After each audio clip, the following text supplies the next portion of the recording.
G'day, guys, and welcome back to Supercoach Swordplay Season 4, Episode 20. It's just us three this week. We don't have a special guest on because, look, we love the collaborations with the community, but also sometimes we've got to stick to our roots. And here it is. We're really winding down to the end of the season now. 4 weeks left. The start of Supercoach finals for many coaches is this week. We got you covered. We're going to take you through the big key injuries. We're going to take you through some league final strategies. So DR, using his wealth of experience with cash leagues and otherwise, will take you through some of the best tips to navigate those league finals. Spielsy will fill us in on potentially a new team. And as always, I'll wrap us up with some of the captaincy, the best captain calls for this upcoming round. Before we get into it, boys, let's just do a quick housekeeping. How we're doing. DR, I'll start with you first, mate. Very good, mate. Very good. The Lions are second on the ladder at the moment. So could we finish first if the Swans absolutely fall off the rails? I'm not getting too far ahead of myself. If we finish top 4, I reckon that'd be an awesome achievement from our boys. So looking the goods at the moment, the informed team in the comp, maybe along with the Hawks at this stage. So, yeah, hopefully finals are awaiting us and hopefully we can go one better than last year. Supercoach, we'll get to it in our rapid round reviews. It's not looking great at the moment. Some red arrows, but yeah, all in all, things are pretty good. Both boys are playing finals this week as well. Yes, and so the only issue is that the game clashes. This is Nash's game, clashes with the St Kilda Brisbane game. Like, we're never down here. So you got to get your priorities right. Yeah, go on the football, obviously, go on the AFL. No, I wouldn't do that. I'll watch Nash's game, and then hopefully I can get maybe 3 quarters or a half. So hopefully I can see the boys for a little bit. That'd be nice. But just very quickly, shout out to Nash, big man, 50 games on the weekend, massive accomplishment. And if I heard correctly, best on ground as well, three Brownlow votes. He did, mate. Got the medal and the Chicken Barn Award. So the Chicken Barn's been in our local town since I was a kid, actually. So the old nuggets and chips on the house. Very, very happy with himself there. So on the way to training, he can nick in there, get a bit of a bite to eat. And, yeah, G up for a big one this week, mate. But thank you very much. You'll absolutely love that because he does listen in every week, mainly to you two. He doesn't listen to me. He won't take advice from me. But nothing's changed, DR. That's all good, mate. Spilsy, how's your week been? Yeah, good, lads. Really good. So, yeah, went to Melbourne on the weekend and caught up with my mum and my younger brother. Brother's a mad D supporter. So we went to what was probably the coldest game of football I've ever been to be honest. I think it was about 6 degrees at the MCG and it spoke for itself. I think there was also about 15,000 there. The whole of the southern level 3 or 4 it was completely closed off. Sorry, mate. Very quickly, fact check. Yeah. Did that include the seagulls? Oh, mate, they were. I tell you, the seagulls were just crazy. They were absolutely everywhere. We were sitting sort of level 1, and yeah, a couple nearly hit me in the head at one point. So yeah, they were like getting seriously close to like not only the players but the crowd as well. They were just they were unstoppable. But yeah, other than that, like a pretty good weekend. Not feeling the best at the moment, a little bit under the weather, but I do, like, quite literally, I do feel like that's got a little bit to do with going to the MCG on such a freezing cold night. But fortunately, Mum got an apartment or an overnighter just in Jolimont there. So yeah, it wasn't very far to walk back, which was really handy. But yeah, pretty good. And I won't go into it just yet, but it was good to see the boys get the chockies on the win, and yeah, we'll dissect this a little further quite shortly, and touch on not only the Giants' resilient win, but also what is going on with the Bombers, and they continue to let me down every single year. So we'll get stuck into that shortly. There's no doubt about that. Yeah, thanks, Bill. Wow, there's a lot to unpack in there. I guess just for me, the Blues, Swilsy, I think that's where we differ. I'll never jump ship from my body bag. As we could finish 18 for 10 years in a row, I'd still rock up to the game with no voice and anything. But look, we're no good at the moment. After the game, very quick shout out to a couple of legends that I met up with. Phil, on a regular watch of the channel. We've been meaning to meet up for a while now.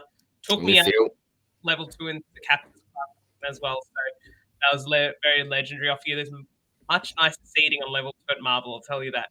And also Lekdog, shout out a couple of 2005-6 Carlton badges. They got a Fev badge and an Eddie Betts badge. And they're all like super young. They're super cool. From around the first years, started supporting Carlton as well. So yeah, look, Carlton aside, good weekend, and ready to crack on with this podcast. As always, we look at our Good Friday appeal, $285 raised. Look, it's an insane amount, and you can continue to contribute to that with the supercoachswordplay.com. DR Spills and I will personally, at the end of the home and away or the Supercoach season, will go to the good Royal Children's Hospital and we'll be donating this. So stay tuned for that as well. It's something that's very close to my heart, and I know to the heart of many parents and just individuals alike, because I feel like we've all had something to do with a hospital, or specifically the Royal Children's Hospital, over our lifetimes as well. Well said, mate. Speedy Tees. Now, we'll get to them first. They've got a Father's Day collection this week, coming up. And I think, don't look any further than go into these brilliant guys. Speedy Tees, they get high-quality products. And do you know why we know it's high quality? Because of the merch that we're wearing it. There we go. Look at that. This is incredible. The quality of the t-shirt, I was pleasantly surprised when I got it. DR, do you have anything you want to add there, mate? Well, I'll tell you what, I've actually got some notes in here for this league strategy, just so I don't fluff the lines. There we go there, boys. The Swordplay notebooks. Now, lots of us like to do this a little bit old school with our notes. Look at that. Bang right there in the middle. Lovely black contrast there. But lots of us like to actually do it the old school way. Don't worry about the Word documents, your Excel spreadsheets. Old school. Pen and paper. That's how I like to do it. I know that's how our man Kata likes to do it. He often puts some tweets up. Beautiful handwriting does Kata have as well, I should say. So if you are an old school person yourself, then feel free to jump on board, supercoachswordplay.com. These are absolute rippers, as are all the girls and the team at Speedy Tees as well. Up there in Kilmore, remember, right next to Trackside. So thank you very much for your support, guys. And yeah, how good is this? You know, I'm no model. I've got more of a face and a head for radio. But you two young bucks down there, I tell you what, you might have to stroll down the catwalk and we'll get some videos for the website there. Spilsy, I could see you doing a twist and a twirl there, mate. As long as nothing like showcasing yourself. Yeah. don't reveal the rig, mate. This is for the hoodie, right? Yeah, no, 100%. Janath, how about I contact the girls at Speedy Tees, maybe some swordplay budgie smugglers for the Spilsy, so we can maybe right there in the middle. We'll have to suss that out with Speedy Tees and whether or not they'll allow us to persist down that avenue. But I like your thinking. That's food for thought there, DR. Any excuse to get it out, Spills. You know content. Peak Supercoach content in round 21. That's why you clicked on the video. Talk about Supercoach budgie smugglers. Oh, boys. With that, Spills. With that. Whoa. I reckon Janath, we go to the big hot topic for this week. Yeah. If I had some popcorn, I'd get it out, Spills. Oh, here we go. What's going DR, on? DR, already had a bit of a preview into how I feel at the moment, but whether I'm I wouldn't say I'm converted to a GWS supporter officially. It's going to take a lot more to do so. Clearly, always been a Dons man, and it's hard to take that away. But what I'm seeing at the moment from them is it's just so disappointing.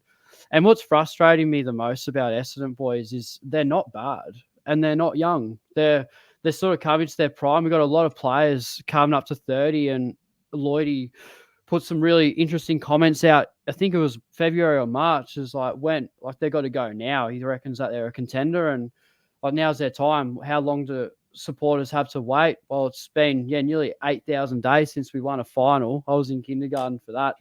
And Janath, mate, you brought it up before about sticking true to your boys, even if they were bottom four. But the difference here is with Essendon, what makes it so hard is I'd actually rather them be a basket case for a few years and then do a Hawthorn. Like they were bottom four for like 5 or 6 years and then shoot up the ladder.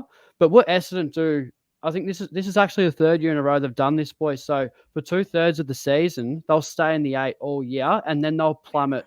They'll plummet late in the season. I remember 2022, like when Elliott kicked that match-winning goal, we lost form. Port Adelaide touched us up, and then Richmond touched us up. Like these aren't close games; these are all smashings in the back end of the season, the last few rounds. So we fall short there. Last year it happened. I mean, my new bandwagoner, if you will, pumped us by 130 points in the second last round of last year before Collingwood did the exact same, and this is all while being most of the season in the 8. So.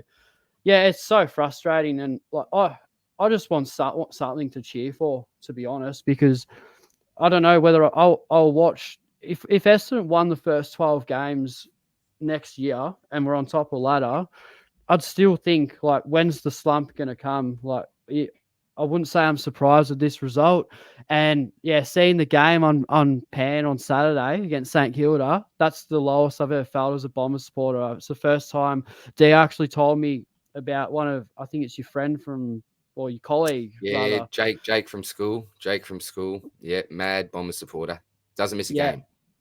And he took off, didn't he, at a half time or something like that? Yeah, three-quarter time. He said he's never, ever left a game early. Never, ever. And that's something he's always prided himself on. But he said on the weekend, mate, it was the first time ever I've just gone, I can't do it. And he wasn't even going to go to the game. He was that annoyed from the previous couple of performances that he wasn't even going to go to the game, but got convinced to go with a few of the boys. And he said by quarter time, he's things aren't right. So he headed to the bar then, and his mate said, no, we're coming back. And he said 10 minutes into the second quarter, his mate was with him at the bar, and then they left at three-quarter time, mate. So yeah, I genuinely do feel for you guys. It's been, and I'm no Fitzroy supporter, mind you, but we've had some nice success with the Lions, obviously with that three-peat. But I understand what it's like, mate, to be disappointed. But the difference with Fitzroy and Essendon is that I never used to get excited as a Fitzroy supporter. It's like that's the difference. Grand final. That's the difference, boys. That's the whole argument I'm trying to put up here. It's every single season. At the start of the year, I don't believe in us because I just think, like it's low expectations every year, like PTSD from the previous season. But then they come good. They put together a really good string of football. Like the Edge this year, it was brilliant when it was working. But then now sides are catching on, and we're so outdated. We're so unpredictable. It's just like chip around defense, and then predictable as you like, bombing it long down the line. No game plan. The boys, like, compare us with Hawthorn. Like, they've run around. Like, they've got that aura about them. Like, the Bombers, they just don't look happy. Collingwood, Collingwood last year were really good with it. They were happy. Like Darcy Moore, a big smile running out of the race, the grand final day, where we just look so institutionalized with football. We look so robotic, and that's such a good word for that. And we look like so serious. The boys, they don't look happy. And Brad Scott in the press conference is telling supporters what we do not want to hear. He's saying it wasn't good enough and we got to get better. Like, when's our time? When's it going to come? And I can't believe I'm saying this, boys, but on Sunday, there's a crossover game. You got GWS and Hawthorn, and then you got Essendon and Fremantle. And I know what one I want to watch at the moment, and it's not the Dons, because they let me down, and it's just so hard. It's the first time I've actually thought, like, why do I bother? So I wouldn't say I'm officially a Giants supporter yet, boys, but this close, so close. And obviously, the social team, GWS, they do some great things, and they replied literally 5 minutes after I posted this. I just did this for shits and gigs, and it was really fun on Saturday night. Watching them play, it was a little bit more exciting than seeing the Dons just sort of cook themselves. So, do you want me to? I'll give you some advice, some unsolicited advice from a team that has never won anything. When Carlton ultimately win a premiership when I'm 75. it's going to be the most satisfying moment because Yeah. you would have been through all the downs, you would have been through Yeah. these periods and all that. I understand how hard it is because, like, it's not like you're saying, it's not a team that's bottomed out. It's like terrible. You have no expectation. You have expectation. That's why it hurts so much is when, Yeah. because even for Carlton right now, I feel the exact same way. It's like the fans care so much. If the players had half the passion the fans had, they would play their hearts out every week. But as footy fans, we're so indulged in something that we can't control, which is ultimately the effort the players put out there. When you're saying like you look institutionalized, like no one looks like they're having fun for the Dons at the moment. Not But one that's what person. happens. That's what happens when you have expectation. You can't live up to it. But trust me, man, hang with them because Nah. they need you right now. They need you right. If there's ever a time that a club needs you, it's right now. Yeah. And Yeah, I be agree. don't be the fan throwing the scarf onto the ground and stuff because look, we I all could have never- that. It comes yeah. out. It comes out that way. But stuff like this, like I get why I come. I understand it. But the club, watch when you guys win a final. Yeah, it'll be Like, massive. I'd be happy for you. I'd hate Essendon, but I really feel for the fans. Yeah. And I think that when it happens, you are going to be so just like the relief and the monkey and all that's going to come off your back. And you're going to look back on this and you'll be like, I'm so glad I hung with these boys because they're going to come. Maybe not with this group, but they're going to eventually come. Okay. I might be 45 when they do, but that's okay. but Yeah. they, and that's something that I've always thought about, boys. And it's something my dad's also said as well. He's a Collingwood supporter, and he when he was my age, he watched his side choke grand final after grand final.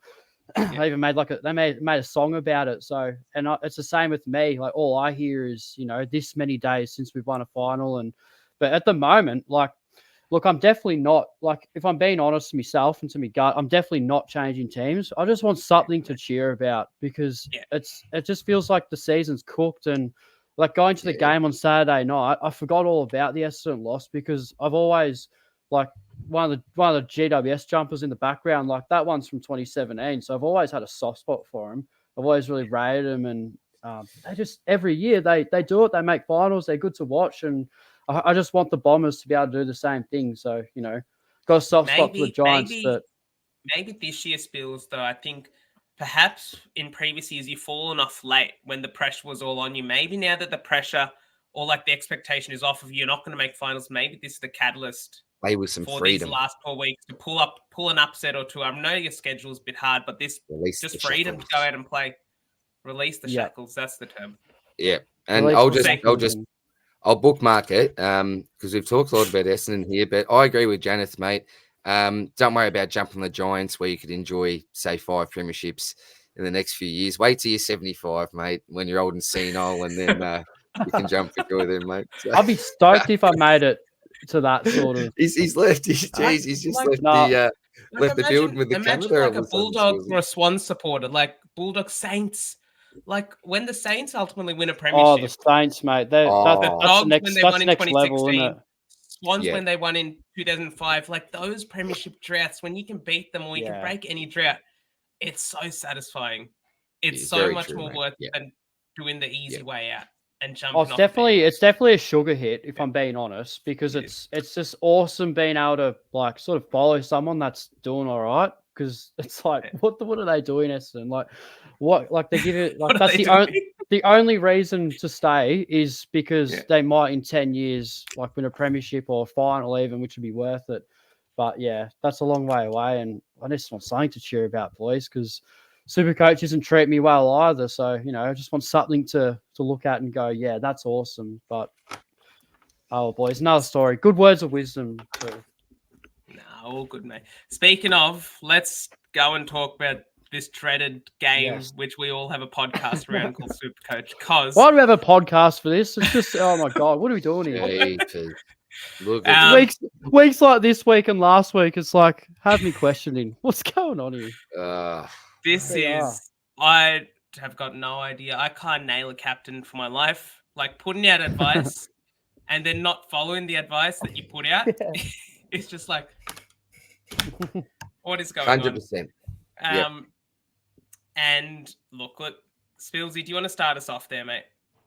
Yeah, I'll be pretty brief with mine because I've absolutely rambled on enough, and I wouldn't be surprised, and I wouldn't be upset if viewers were just getting sick of me. But yeah, I'm was pretty. therapeutic. It's therapeutic, Spills. You need to get off your chest. I'm sure I'm not the only Dons supporter that thinks like that, but yeah, I look, guarantee you're not, mate. in terms of Supercoach, you might look at this score and think like that's a bad score, but it wasn't actually a bad week. Just a bad captain, really, really bad captain. Not much really went wrong for me. Like I think the midfield was just a bit underdone, but I speak for a lot of people's midfield. It's more the captaincy, boys. I did something a little bit silly with the captaincy. I'd VC'd Zach Merritt looking for a bounce back game, which was just we all know what happened there. So what I do, I took the great George's advice from last week and I rolled the dice on Gorn off a 2-week break. Maxi. In good conditions for a ruckman, big open ground against a ruckman that conceded. And I was another one, Janath, because I was going to the game. I sort of thought like, how good would it be if he dominated? I saw the joy in DR's eyes last year, and we went and saw Melbourne and Brisbane, and yeah, they didn't get the result. But when he's VC'd, or I think did you VC Gorn or you bought him in or something like that for 200? So I wanted, really weird feeling. I wanted that. That's what I was chasing, and not really the right call. And he looked like didn't look. It wasn't it, and it should have been a VC on Sheasel. And I'll make sure that I don't make that same mistake this week. But look, other than that, boys, like pretty solid all in all. I think most sides are looking pretty similar, and it's all a matter of can you get your captaincy right. And another red arrow suggests no. You get a good captaincy, probably get a green arrow. So that's what I'm weighing up at the moment.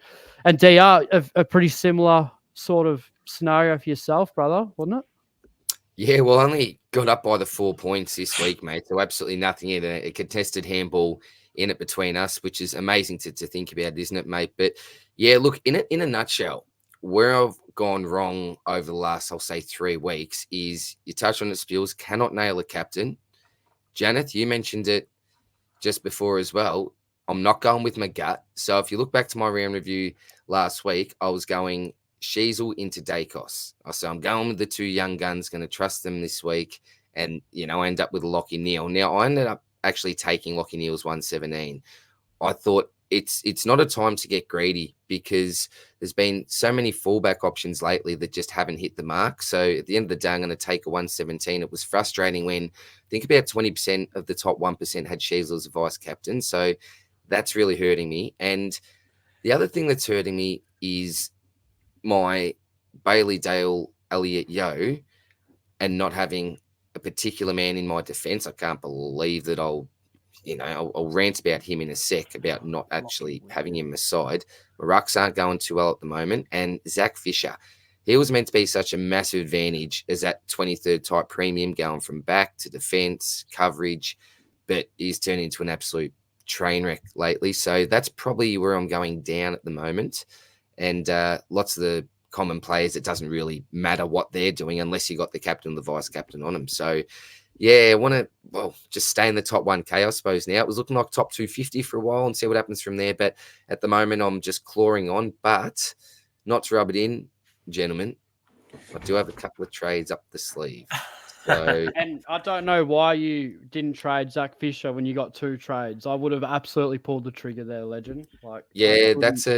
That's a nice little drive-by back. That the bullet ricocheted then, I think, actually, Spills. That was very nice. I think that's the thing with DR, I reckon, like, because it's so hard to figure out what the threshold is. Because so many coaches have gone down to 0, you're like, well, is it okay to go down to 1 because so many have gone down to 0? As long as I don't get an injury to a unique, then I'm in a better position than most, and I don't have Zach Fisher, for instance, because that's what I ended up doing. And look, I had to go down to 1 because the player I brought in for Fisher also got injured, McKercher. Well, he wasn't injured, it was soreness, which is even better. But it's like, it's just a game. And it's like, it's just the game. So not, it's just a game. It's just the game and how it really goes, isn't it? You can't predict anything. That's imagine McKercher playing without Fisher. That's probably a 110 score You're loving it. right Yeah, there. you're loving And you got to life. use the trade. So, look, from my end, the trade I'm talking about is I had to go Jeremy McGovern to Jack Sinclair, which isn't the worst. Got the points on field to save the donut, and also probably get Jack Sinclair for the extended run home. I was tossing up between Stewart, Whitfield, and Sinclair, and I just went with the player that I can sort of, I hope, rely on the most. Fingers crossed, knock on wood. But look, there's both those other two names are just in incredible form. I'm not sure if you're going to touch on them, DR, soon. VC Dunks. So took the 121 when he scored that goal at the end. It's like, yes, Smart. Smart. but like 121 is nothing to write home about. Sheasel, it was between VC Sheasel and VC Dunkley, and went Dunkley just with the uncertainty over where Sheasel was going to play against Geelong. Just should have just trusted him because Sheasel is just a gun. And then and didn't end up using the C. Would have been on Sarong on the Saturday night as well, and he went 10 points less. So in the grand scheme, it probably worked out for the better there. Let's move on then very quickly. We'll just scroll past top of the pod because nothing's changed yet. Probably won't. Be very surprised. Change. I don't think it's this can't change. Surely, like it's going to be like this all year. It has been, and I'd be very surprised if someone overtook somebody else. Very quickly. DR will come. I can see. No, well, what I will say is, and this is like the absolute devil coming out of me here, is that I'm almost heard this in my position. I was wondering what was almost this hoping for like a Bond or someone to go down. Thanks, mate. He said that in his review. He's like, I wouldn't wish it on anyone, but the bad in me is like, I really want this player to just hit the DR's little devil on the shoulder, just going. That's the one. Who's the biggest pod in your team, DR? Who's the biggest pod in your team? Bailey Dale. And Bailey Dale. I should have actually had his picture on the screen coming up, Janath. I should have had his picture on the screen coming up. What's Dale done for you, DR? What's wrong with Dale? No, it's like he's wishing injury on Bontempelli. Yeah. Dale goes down. I'm stuffed as well. Just keep him as a pod just in case. Just highly owned players going down for me. Like Skittles. Let's do it. Would be nice. But Let's do it. Look, segue. I'll tell you.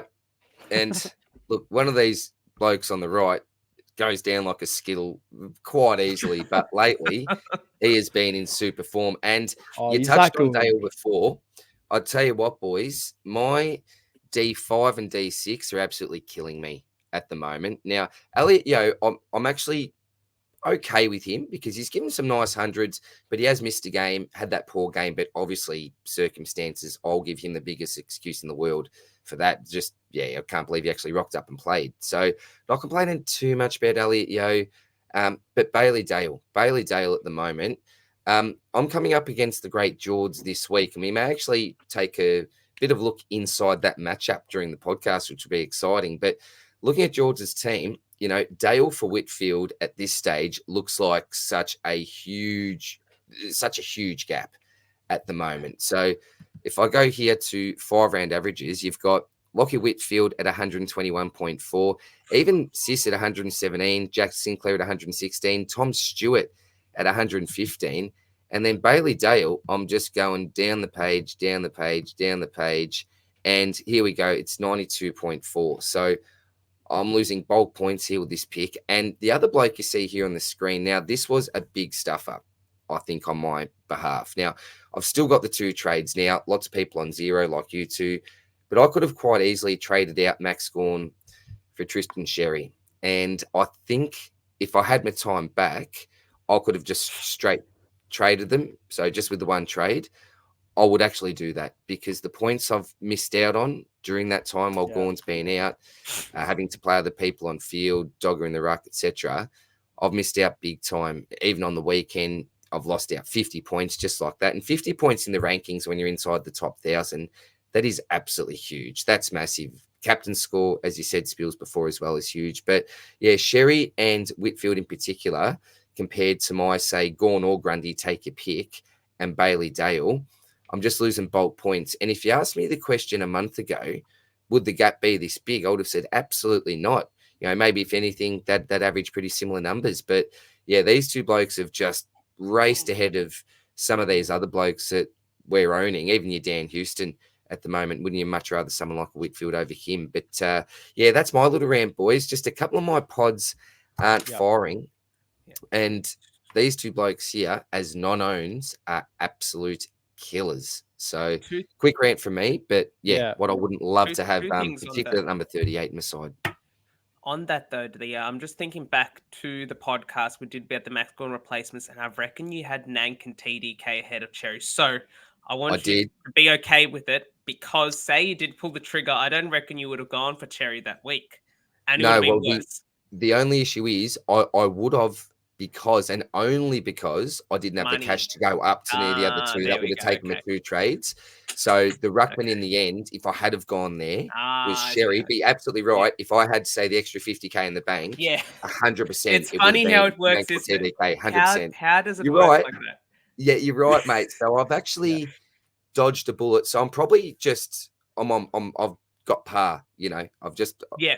Because if you had the money, you would have gone for the Nank. I would have. You would have been worse off because they're both cooked.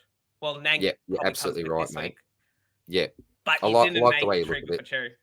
You always make me feel better, Janath. Just on this one, boys. Like, I just got a real quick point here. Like, go on, mate. Rucks next year, probably Gorn, and then Cherry. What do we reckon? What would you? No, I don't reckon Gorn. I'm off Gorn. Fading Gorn, I reckon. You're off Gorn, yeah. I'm fading him. I'm thinking Tim English at West Coast, maybe. If he regains a little bit of form, I don't mind him. No way. I would go for a bit of He's going to get paid, and then he's going to do nothing. He'll be back to an average ruckman. Yeah, he'll just be back. Yeah, okay. Yeah, interesting. Cherry is he has no value built into him unless he gets injured. Need it. Let's hope he doesn't. Set and forget. Just very quickly, is Cherry the best starting pick this year? He started 407.4K, and those that held him throughout have been treated to one score below 90. I think. Yeah. I think if you want to get technical, I don't know if you want to get really technical about specifically who was the best starting pick. I think I'd probably still say Massimo, because he. I was thinking if you held though. Hold Mass. No, that's another point. Cherry's been a keeper at 407. Yeah, he's had everything. He's like George Hewitt a couple of years ago. Yeah, he's done everything he wanted to do. Yeah, I was just thinking a bit left field, but like, he's pretty hard to go past, isn't he? Like, there's just nothing he hasn't done. Tristan Cherry, and it's a good lesson, isn't it? That like the cheaper player necessarily doesn't mean they're a poor player, because I think when we were looking at Cherry or like the less sexier name, for instance, when you're looking at Cherry and Grundy and Gorn, you're like, everyone was like, you have to set and forget Gorn and Grundy. They're too cheap to pass up. But looking left field for the cheaper option to sort of improve your team elsewhere, Cherry's been arguably the best of the lot value-wise and most consistent across the year. I think that he's been better than both of the other two. Yep. Agree. So Janath, like just real quickly, if you lock in Cherry next year, who's the big boy in the ruck that you probably lean towards? It's tough. Tommy. I would love to pick Tommy, but he's not going to be the sole ruck next year again. Nah, we won't get rid of Pitt in it. He's not going next. He's too important. And look, a couple of weeks ago, I think when we were doing the rankings, I told you that there's no way that Carlton will play Tom de Koning solo ruck for the rest of the season, and Pitterneck came in that week, and so it almost killed the pick straight away. But it's like the injury is unfortunate. You can't really predict that foot and collapsed lung. Like they're just two completely opposite injuries. And his brother, he got shifted to key defence on the weekend out of the ruck, didn't he? The old SDK. So if you went him, bit of bad luck. The R2 is very interesting. Lloyd Meek possibly is very interesting because if he gets some consistency, he's got a bit of value from, I guess, not sort of fitting in at the start of the season. Yeah, possibly. But yeah, look, it's a bit hard to say at the moment. There's going to be a fair few contenders there. DR, do you have anywhere you're leaning for your R1, R2? No, not at this stage, but Sherry's definitely in my plans. As I said, I think Spills nailed it. He's just that set and forget type ruck.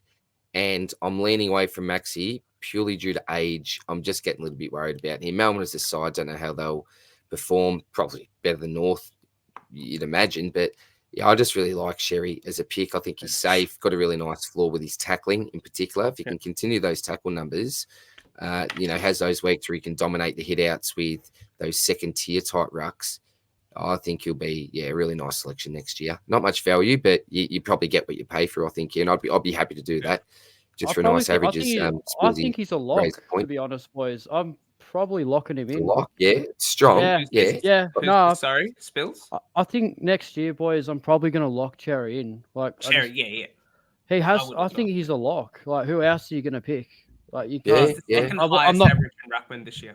Yeah, I probably wouldn't pick Grundy or Gorn. Gorn was probably the second one if you really want to set and forget. But DR brought up that age factor, and there's some other ones knocking on the door. But in terms of like who's really in their prime, XERRI, like he's. Do you want me to give you a name, boys? I'll give you a bit of a name, and this is contingent on English leaving. But Sam Darcy. So if English leaves, Western Bulldogs don't have a ruckman.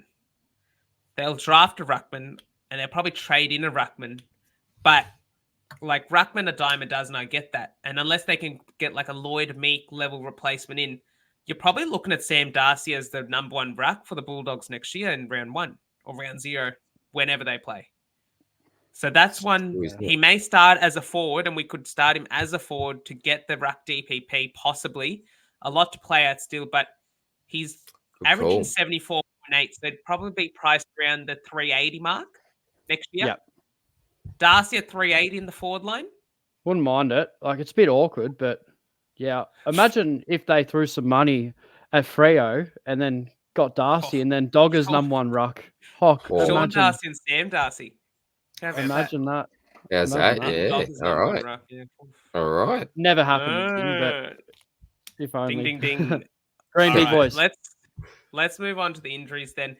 I had a quick look around the league. There's not too much of interest.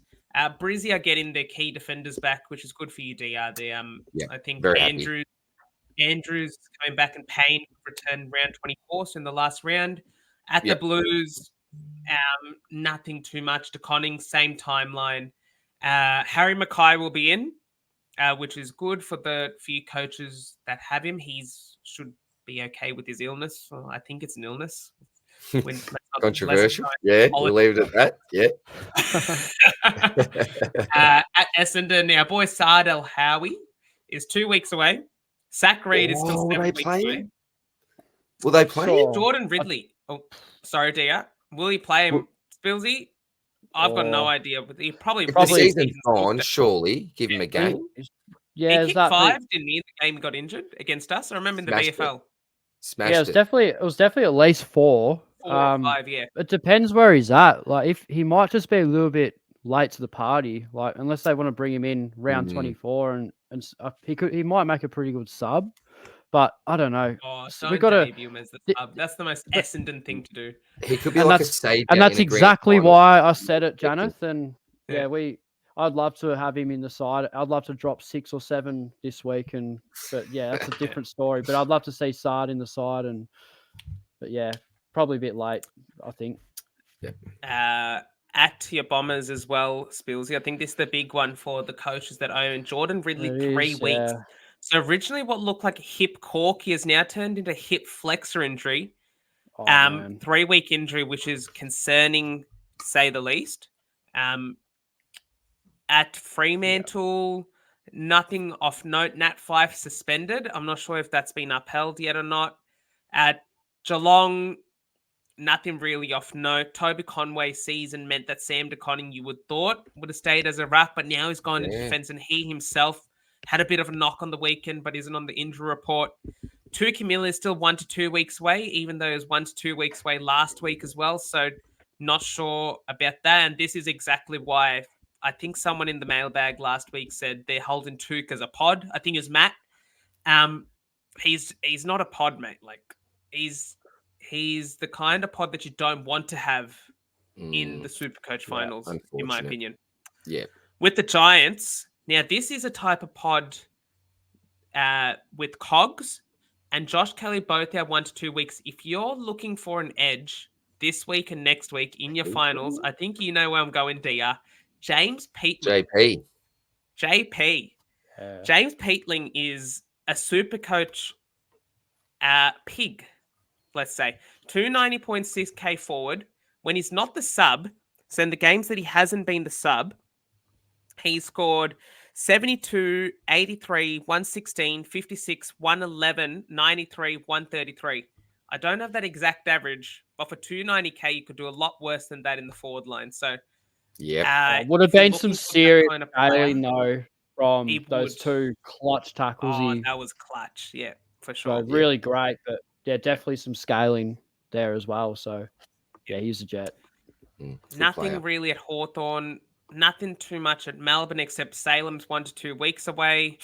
And also anyone that holds Caleb Windsor, he'll be sidelined indefinitely with an ankle injury, which is a bit unfortunate for one of the rising guns for the year. He looks so at good. North Melbourne. Now this is important. The Kangas are confident McKerch will return this weekend, while Fisher and Ford will also need to pass fitness tests to play. So looks like those 3 will have fitness tests this weekend. I don't think McKercher will. That's what Fish and Ford will. But look, I think Fisher, if he's a test to play, look, the foot injury can't be that serious. DR, anything on that, mate? Just what happens if he does play? Like, does he get sub? Does he get subbed in? Yeah, will he get subbed? That's always a big concern for me. Will he actually get subbed? So for me, mate, if he does play, I've got a big decision. Do I trade him out before I can't trade him to anyone of note, or do I just simply leave the 2 trades for premium injuries? So that's a big decision, because I could get Fisher and someone else out for a rookie and a Sinclair or anyone that I want. Go shopping. Lockie Whitfield, come on down. But as I said, imagine then, if Bont goes down. I keep on talking about Bont going down. I don't want him to. I'm just using. What's up with that? No, I don't want it to happen. I don't. And if Bont, sleep with your eyes open, mate. If he goes down, I'm going to get hunted down from whoever many people listen into this week. But yeah, if he was to go down next week, I've just burnt those 2 trades doing another luxury sort of 23rd upgrade. I'd be spewing with myself. So DR, very quickly, to get to a Whitfield, you can't do it 1 trade. No. I'm at about the 502k mark, which puts me just behind Maxi Holmes or someone even like Matty Roberts. Do you know what? Yeah, he's looking all right, isn't he? The young man. Like, we all had him.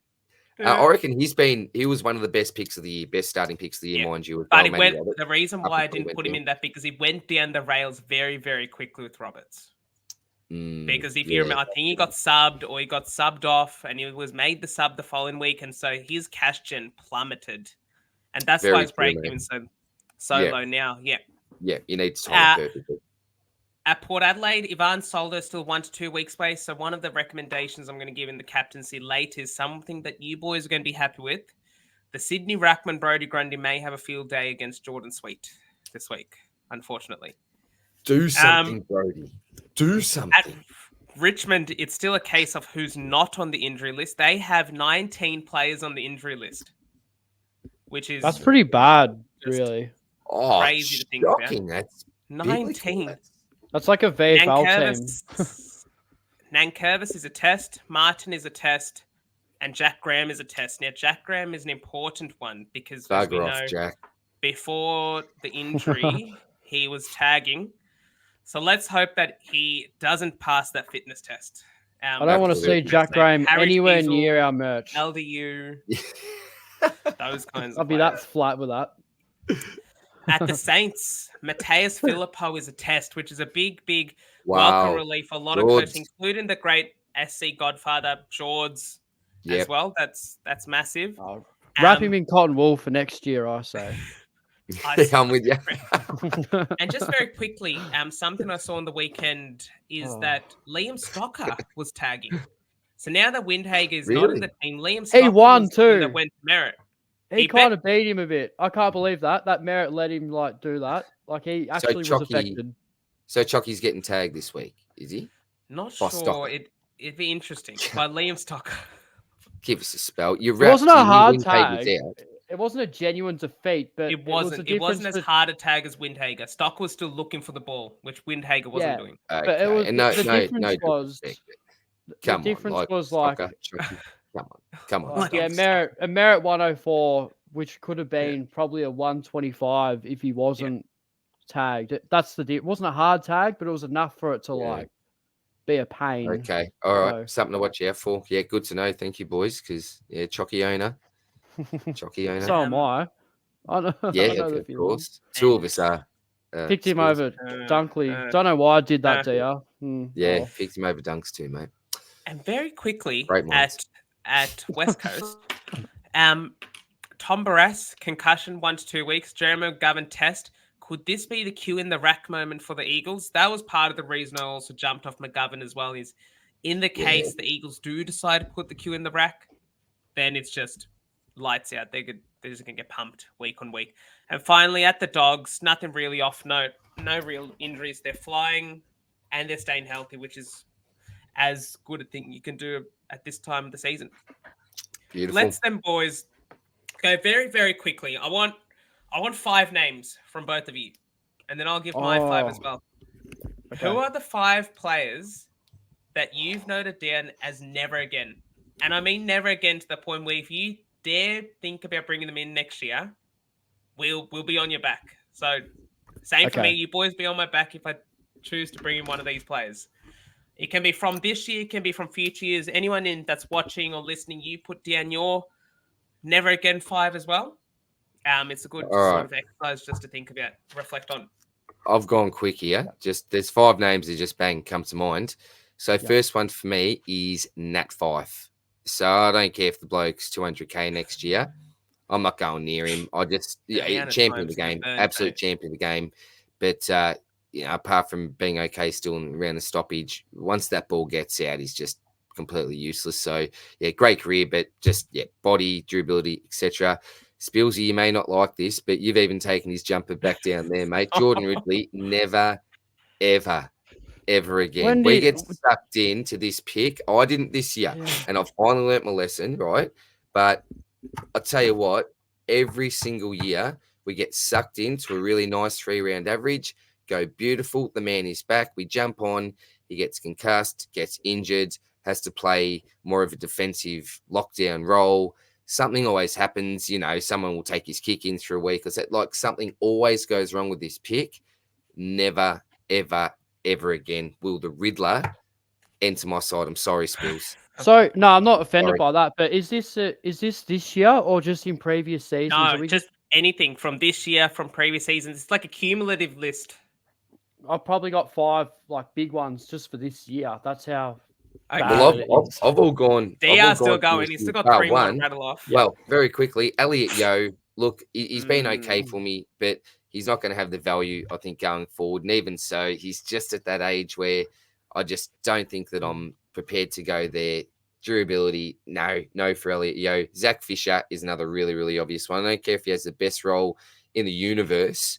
He's just never going to have the talent to be, and no disrespect to the AFL player, but he's never going to have the talent to actually be a regular starter in any side, I don't think. So that's always too risky. And obviously, boys, the Peanut. Never ever again. Laddams. Peanut Laddams. Stuck fat to that too. Like, come on, give us a spell. You can't get a game. Never will. Useless. Hold a grudge. Massive grudge against the Peanut, mate. I'd meet up with him and absolutely run for my life. Spilsy. I would too. Now you know what Peanut will do? Put you on the ground, get you in a vulnerable position, then give you a couple of arm jabs into the ribs. Yeah, I know. A couple of dirty ones. Spilsy. Yeah, so like there's obviously plenty of players that have stitched me up in previous seasons, but I've sort of focused strictly on this season alone because there's been. I know one. Of course, you got to, don't you? Like, how can you not? Yeah, you can read this like a book. There's no doubt about that. But I'll start off. So yeah, Zach Fisher pretty obvious one. Like featured in the side twice, and yeah, there's just no way. D, I touched on all that, and don't really need to elaborate too much. If I want to get really technical, boys, if probably could, but I don't think he'll ever be my side ever again. Nick Martin, don't think I'll ever pick him. Yeah, See you, Nicky boy. I just don't like. Not that he's going to be a bad player, but is there any reason? Is there any value? Probably not for He'll next never year. have a better role. Will No, never have a better role. The only reason you'd What's the pick upside? him Where's the upside? is if he did a long termer and he was like heavily discounted. That's when you probably like maybe. So yeah, Martin never again list. Ollie Wines never again. That I'm pretty firm on this one. Ooh, I started Ollie Wines, boys, and yeah, should have been Matt Crouch. Obviously, didn't work out. So yeah, Wines is someone that will never be in my squad ever again. Next one. Real value in this, so there's an argument of why I jumped on and why we all did, but Jai Simpkin probably never again for me. That's stiff. I reckon he's See you later, Jai. No, I don't know. Jeez.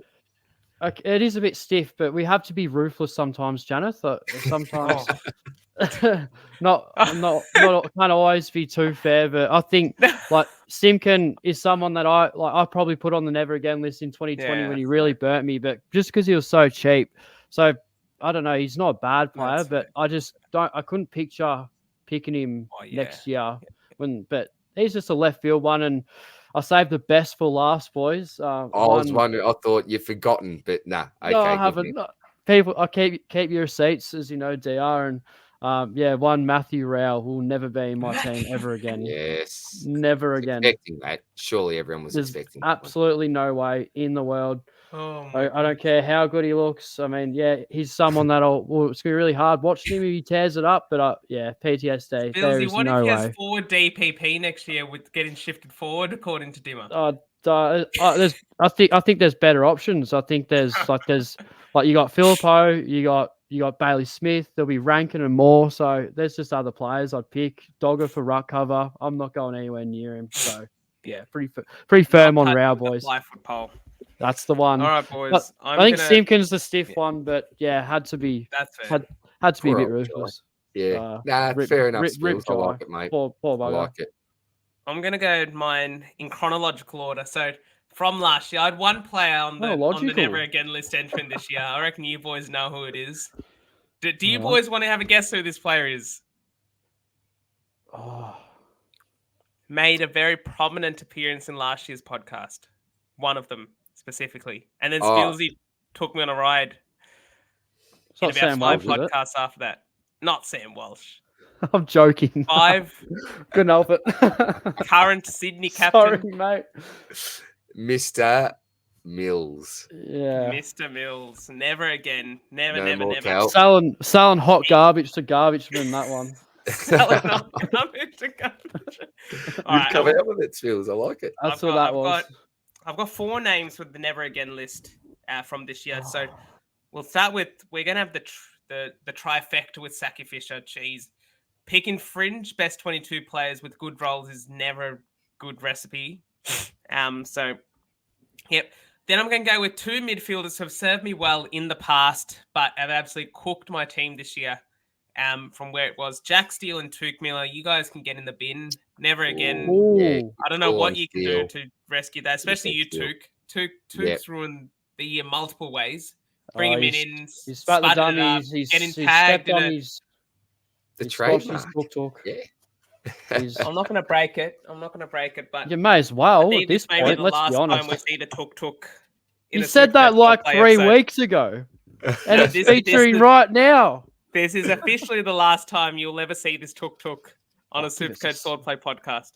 He could be 300k, 34 years old, playing full-time midfield for the West Coast Eagles, and I'm still not picking him. That's a big slap in the face to Tuk. Bad luck. See you later, Tuk. And Jack Steele, you can. That's a great call. Well, mate. Yeah, I'm jumping on with you there as well, mate. Absolutely, Jack Steele. Never owned him this year, but yeah, I can see the frustration with that because he looked really good, and then get stuff, Jack. He's been kryptonite to my side every time. The signs were there. The signs were there from last year, and Yeah, I should have been smarter. You're right. was too good to be Jack true. McRae, Good, mate. Tuke Miller. When McRae, Tuke Miller, and Steele were playing so consistently, you can just bank on them giving you captaincy score week on week. And now all three of them are just fluctuating. I guess Steele is the best of the lot off those three. Like Jack McRae's, if one of us started him, he'd be the top of this never again list. Oh, yeah, he's Easily. Yeah.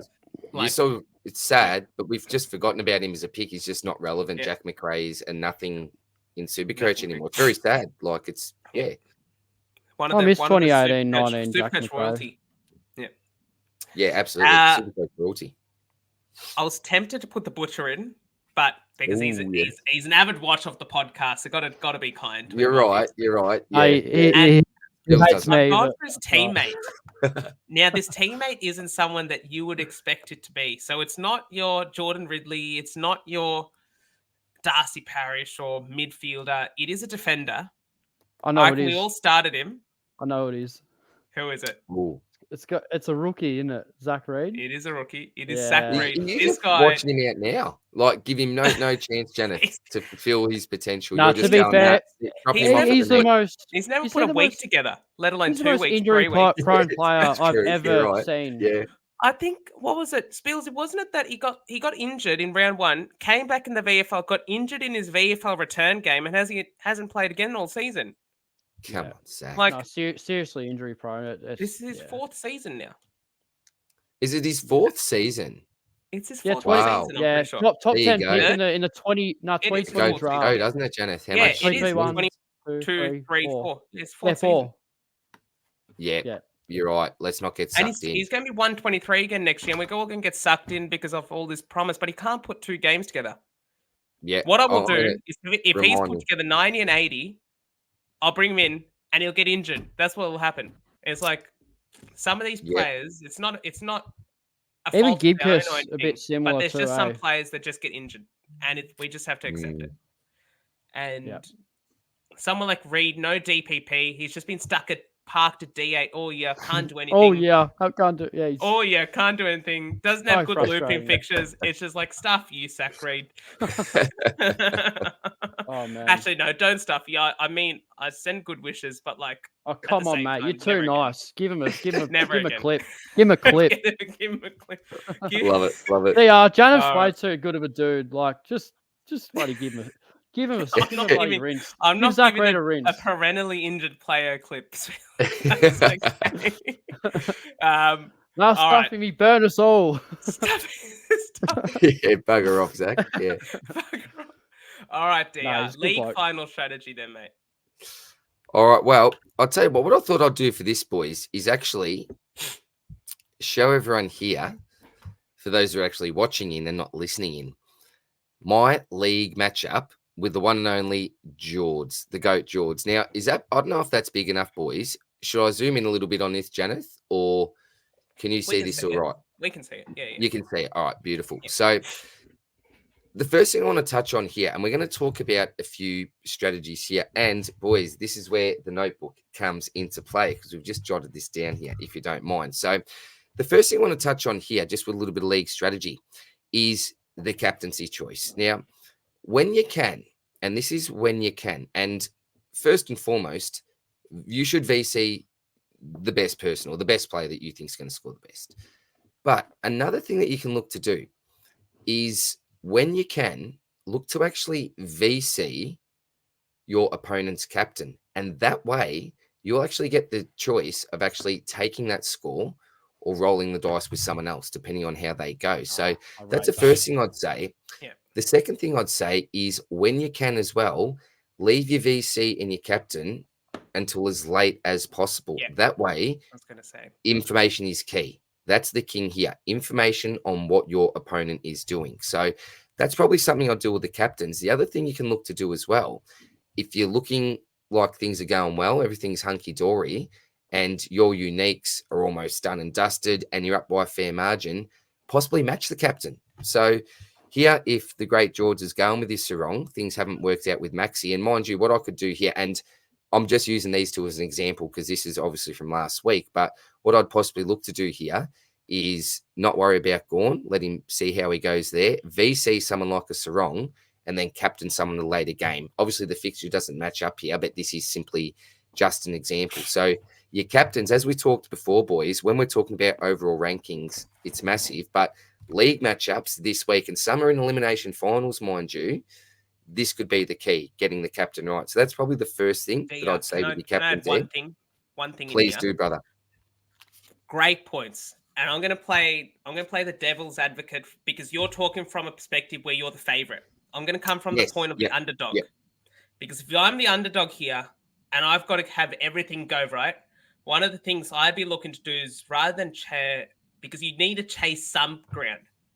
One thing that I would be doing is because you don't know who your opposition is going to VC or see when the first game starts, is VC someone in that first game, sort of get the push up and do a move that your opposition doesn't see coming. Put the pressure on them. We got Bont against the Demons. Now, your opposition may be doing exactly what DR said, is try to hold that VC as long as possible and try to match. But if you can get a 150 from Bont, your opposition is going to be chasing that 150 all weekend. And that could lead to sort of end up with the 90 because they've chased the 150 instead of chasing the 120. And I think that's a valid tech or trick to be doing here when you're chasing points. Whereas if you're the favorite, you got a higher projection or whatever it is. And I would be doing exactly what DR says, is hold your VC and C as long as possible. Try to match their C with your VC, because end of the day, if they both go 120, you get the decision whether to take with the 120 or not. They have to take the 120. That's the only really minor difference between playing as the favorite versus playing as the underdog in a league final matchup. Well, let's quickly now talk about playing a little bit dirty. Now, this isn't dirty, actually. It's sneaky and it's a little bit shifty. With your captain, you don't want to give your opposition any information, or as less information as possible. So make sure when you can, don't set your captain to your actual backup. Make sure your loop actually has a captaincy on them, because they're still guessing. Just say if your VCs didn't go any good, they're still guessing, well, who are they going to go as captain, because they're on. And you wait till the 11th hour as well. Just remember to change your captain, though. You won't forget. Janath, you will not. You won't forget. Important advice. Important advice. You're thinking about it all day. That exactly right, Spilsy. West Coast have a bit of an earlier game this week as well. Please keep that in mind. If you've got an Essendon loop like you Reed, your Sard, I think they're pretty good. But keep in mind that a couple of popular loops may not be available as ideal loops this week. Reed's got his use this week, which is good. Yes. The other thing, when we're talking about shiftiness here, boys, and this is something I was talking about with my man Brentos the other week, is Brentos. Lots of people look at projected scores. So let's just say that I've got 2 trades up my sleeve, and I'm just simply looking at projected scores. I'm not analysing every unique that we've got, looking down at the bench and all the rest. You may be projected to be winning this matchup by 250 points. And you're thinking, beautiful, here we go. I can actually save these 2 trades and I'll potentially use them next week, for injury or upgrades, whatever. What you can actually do is, and this is when you've only got your 6 players you can select, and then if you know that the 2 blokes on your bench aren't actually going to be playing, you actually just emergency one of your premiums. Like if you've got Zach Reed, Will Dawson, for example, then you just emergency whoever it is, let's just say popular pick, Tom Stewart, whoever it's going to be, and put your rookie on field. And what that will do is it will actually lower your projection a lot of the time. You can do the same thing in your ruck. So I've got Max Gawn's my emergency, Livingston on field as the captain. My projection's going all the way down the bottom. Right. So make sure, though, when you do your loops, like I'll give you a quick example last week. I ended up looping Zach Butters. So I had Zach Butters as my emergency. I thought, look, Shinkota's going to put a tag on him. Could we actually just loop him just in case? And if he goes like a 60, I'll put someone like a Billy Dowling on. I was able to do that because Dowling actually was playing the last game of the round. So if I had any other late outs, I knew that Dowling could come on because he was playing the late game. Yep. The risk when you do loop, and I would always advise to loop when you can, if you do loop, and let's just say that you decide to not take the score, you do decide to take that score, and then you've got another option there that would usually be emergency, and he plays one of the earlier games, what happens when you've got a late out from a Sunday game? That could really shoot you in the foot. So that's one thing I will say when you are looking to loop, just be very, very careful with that. One Boys, other thing, DR, yes, Janath, with that yes. as well, is that if the player you put onto loop, if they don't get a loop-worthy score, and you only have one captaincy loop option in that round, yeah, good point. The only way you can get your VC score is by taking the loopable score that you don't want, which isn't the end of the world. But let's hypothetically say the Bont goes 160 and give me a name. Give me a name you'd normally loop. Sackfisher. All right. Let's say Sackfisher plays and he goes 60. And I don't want to take Sackfisher, but you got to look at it as a 2-for-1 deal, because the only way you can get Bont's 160 is if you take Fisher's 60. Great point. So taking Bont's 160 and Fisher's 60 is equivalent to taking Neil's 140 and Fisher's 80, or someone else's 80, in terms of the points and the way that would work. Yeah, and that's a really good point. So sometimes consider how many loop options you actually have in your team.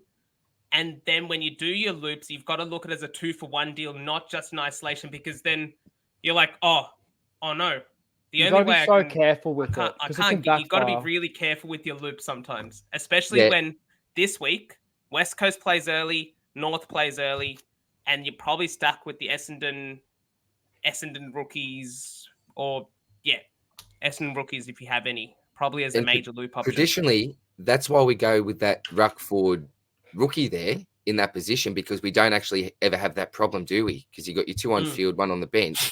And traditionally, that's why I've always liked to go on that position, because you're not worried about that every week. You're just like, well, it's easy. Your emergency R2, you put them on field. So that's good. And this is, the difference between, I suppose, the casual player and those of us that have been playing for a long time, that have worked on strategies and all the rest. It can be so intricate. We've talked about the shifty stuff you can do. You can follow what your opponent's doing, or else you can go completely different with uniques. And that's what, when it comes down to the trade. So if you still have a couple of trades, I remember I told you blokes about Jake, my mate from school, who literally used a boost in a grand final last year and just completely blindsided his opponent. One of the best stories in Supercoach I can think about. But you can follow your opponent, or else you can go completely unique if you've got some late trades as well. So if you're down and you know that things aren't looking good, then, if I'm against George here, for example, and I haven't really talked about this matchup too much in particular, but if I go down here to the commons, and I'm actually down, and let's just say that I'm even down by 20 points, we come down to, no more commons. I'm going, all right, well, someone like a Rosie here, I'm actually going to trade Rosie out to another player that George doesn't have. And that way, at least I'm in with a chance now. If we're using the same player here, it's already done and dusted. So that's one thing you can do, really focus on some uniques as well. So is that more of a move that you do in like the prelim or the grand final, when it's like, because it doesn't seem logical doing that in the first week, because it's for the rest of the season. You want to, you obviously want to make sure you got the trades moving forward. But if you have that one trade up your sleeve, but perhaps another way to look at it is, if you've got players that have good matchups this week, round 22 or round 23, round 24, but not next week, you want to dodge in a semi-final, then also if you've got the trades, I wouldn't mind doing that, because it's one less game you need to negotiate. That's exactly right. So do you want to go a little bit harder the first week and then just give the boys a rest per se before the next week, before the prelim? Or do you want to say, do you know what? Now I'm going to play a little bit more conservative. I've actually got the second chance here. So I'm actually going to keep those trades, maybe just cop the loss, but know that if there's injuries, if there's carnage, whatever, I can deal with that. Possibly my opponent can't deal with that. So there's so many different ways about going about it. Have I played this last month too conservatively? Possibly. I remember when I had 3-4 trades up the sleeve, I could have straight swapped Fisher to Cordwell, even made a little bit on that trade. I decided not to. I probably should have. So there's different ways. And as we said, I bring up Abs a lot. He goes really hard, really early, whereas I tend to step back a little bit as compared to someone like him in regards to the aggression. Spilsy decided to use that last trade. Sick of Matty Rao, whereas someone like me, probably, to be honest, still would have just been riding out Rao, thinking that I want that extra trade just if someone goes down. So that's the differences in strategy. There's no right or wrong way to do this. they were just some tips, I suppose, on behalf of the three of us that have worked for us in the past anyway. Boys, anything else you want to add to the league finals strategy talk before we move into the mailbag, I believe? Never let your league mates know how many trades you have.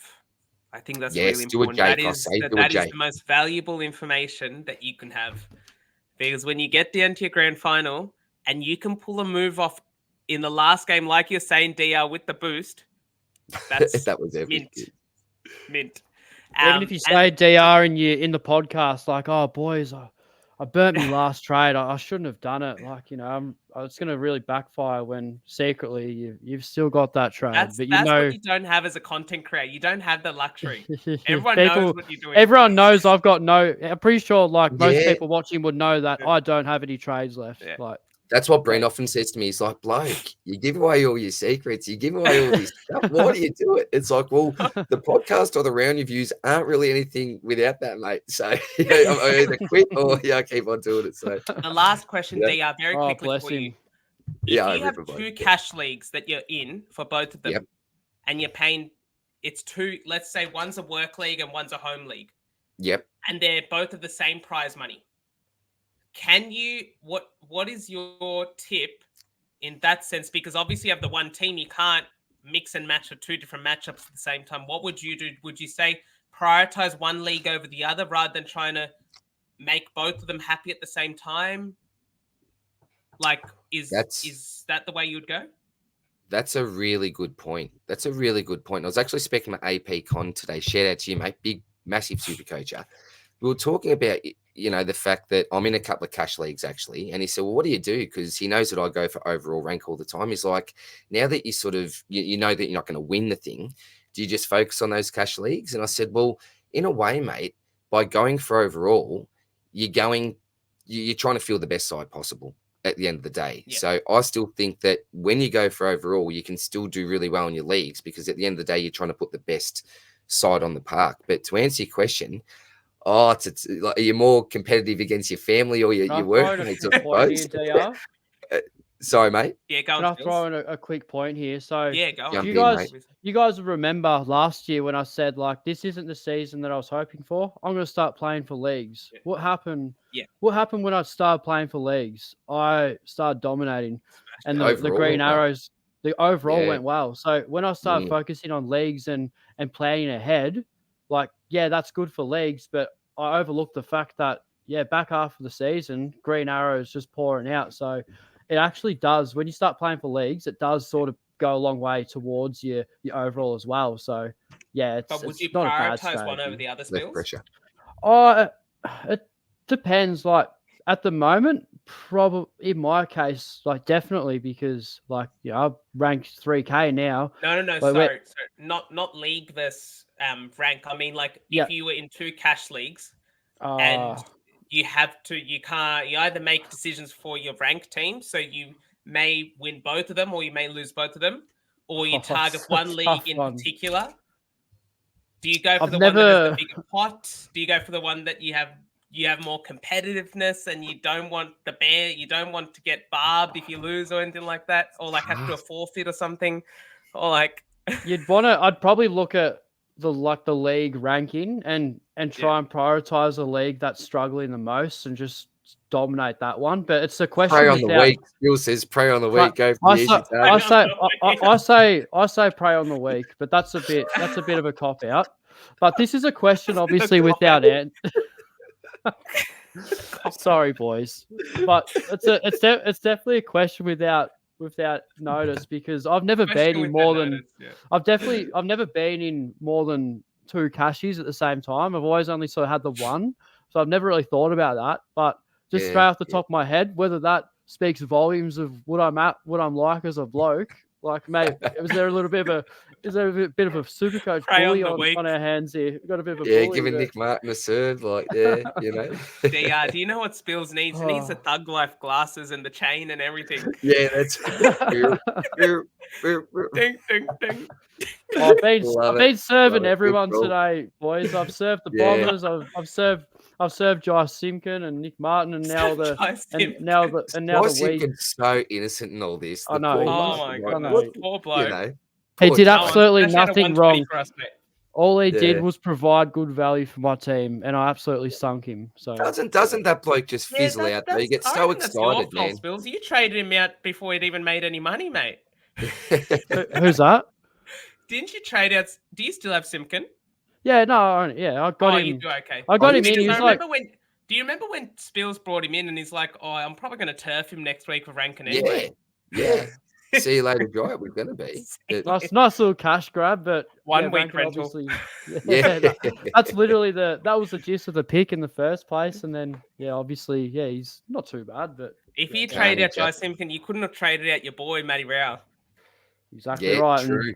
And So how about everything this, happens boys? for a reason. Guy was meant to be. How about this? Everything happens How for about a this, reason. boy? I had the choice to trade out Simkin and keep Rao, but I chose to keep Simkin. So it definitely. And now both of definitely, them on the never again list. Rao's like a Up clear there, like- top. He's like clear top one. Wait, Spills, Without a hold doubt. on. Is there Bloody hell. anything Rao can do to get off the never again list? If he rolled up on my doorstep and said, "Spillsy, mate, kiss my shoes," or like, "I'll kiss your shoes," I'll be like, "All right, mate." Like, look, Rowley, I'll consider it. I'll consider it. Let me have Did a you think hear about that, it. Matty? You hear that, Matty boy? No, I don't know, Matty boys. boy. He'd have to string out some really good form and present a little bit of value. Like I'm talking 20 break even stuff, but I don't 20 know. break. Like if I he think was you just just put out a bit of a foot fetish, Spills. You just said if Matty Rao came to me and said, "Kiss my shoes," you consider it. Are you keen to? I definitely. don't know, mate. We digging a bit deep here into the. I know, personal you type gotta operation, Phil. you gotta like respect, like you try to get respect off someone, and they're like, "Oh, yeah, kiss my shoes." Have you ever seen You know that? what, Spills? You should say to him, respect your elders. Yeah.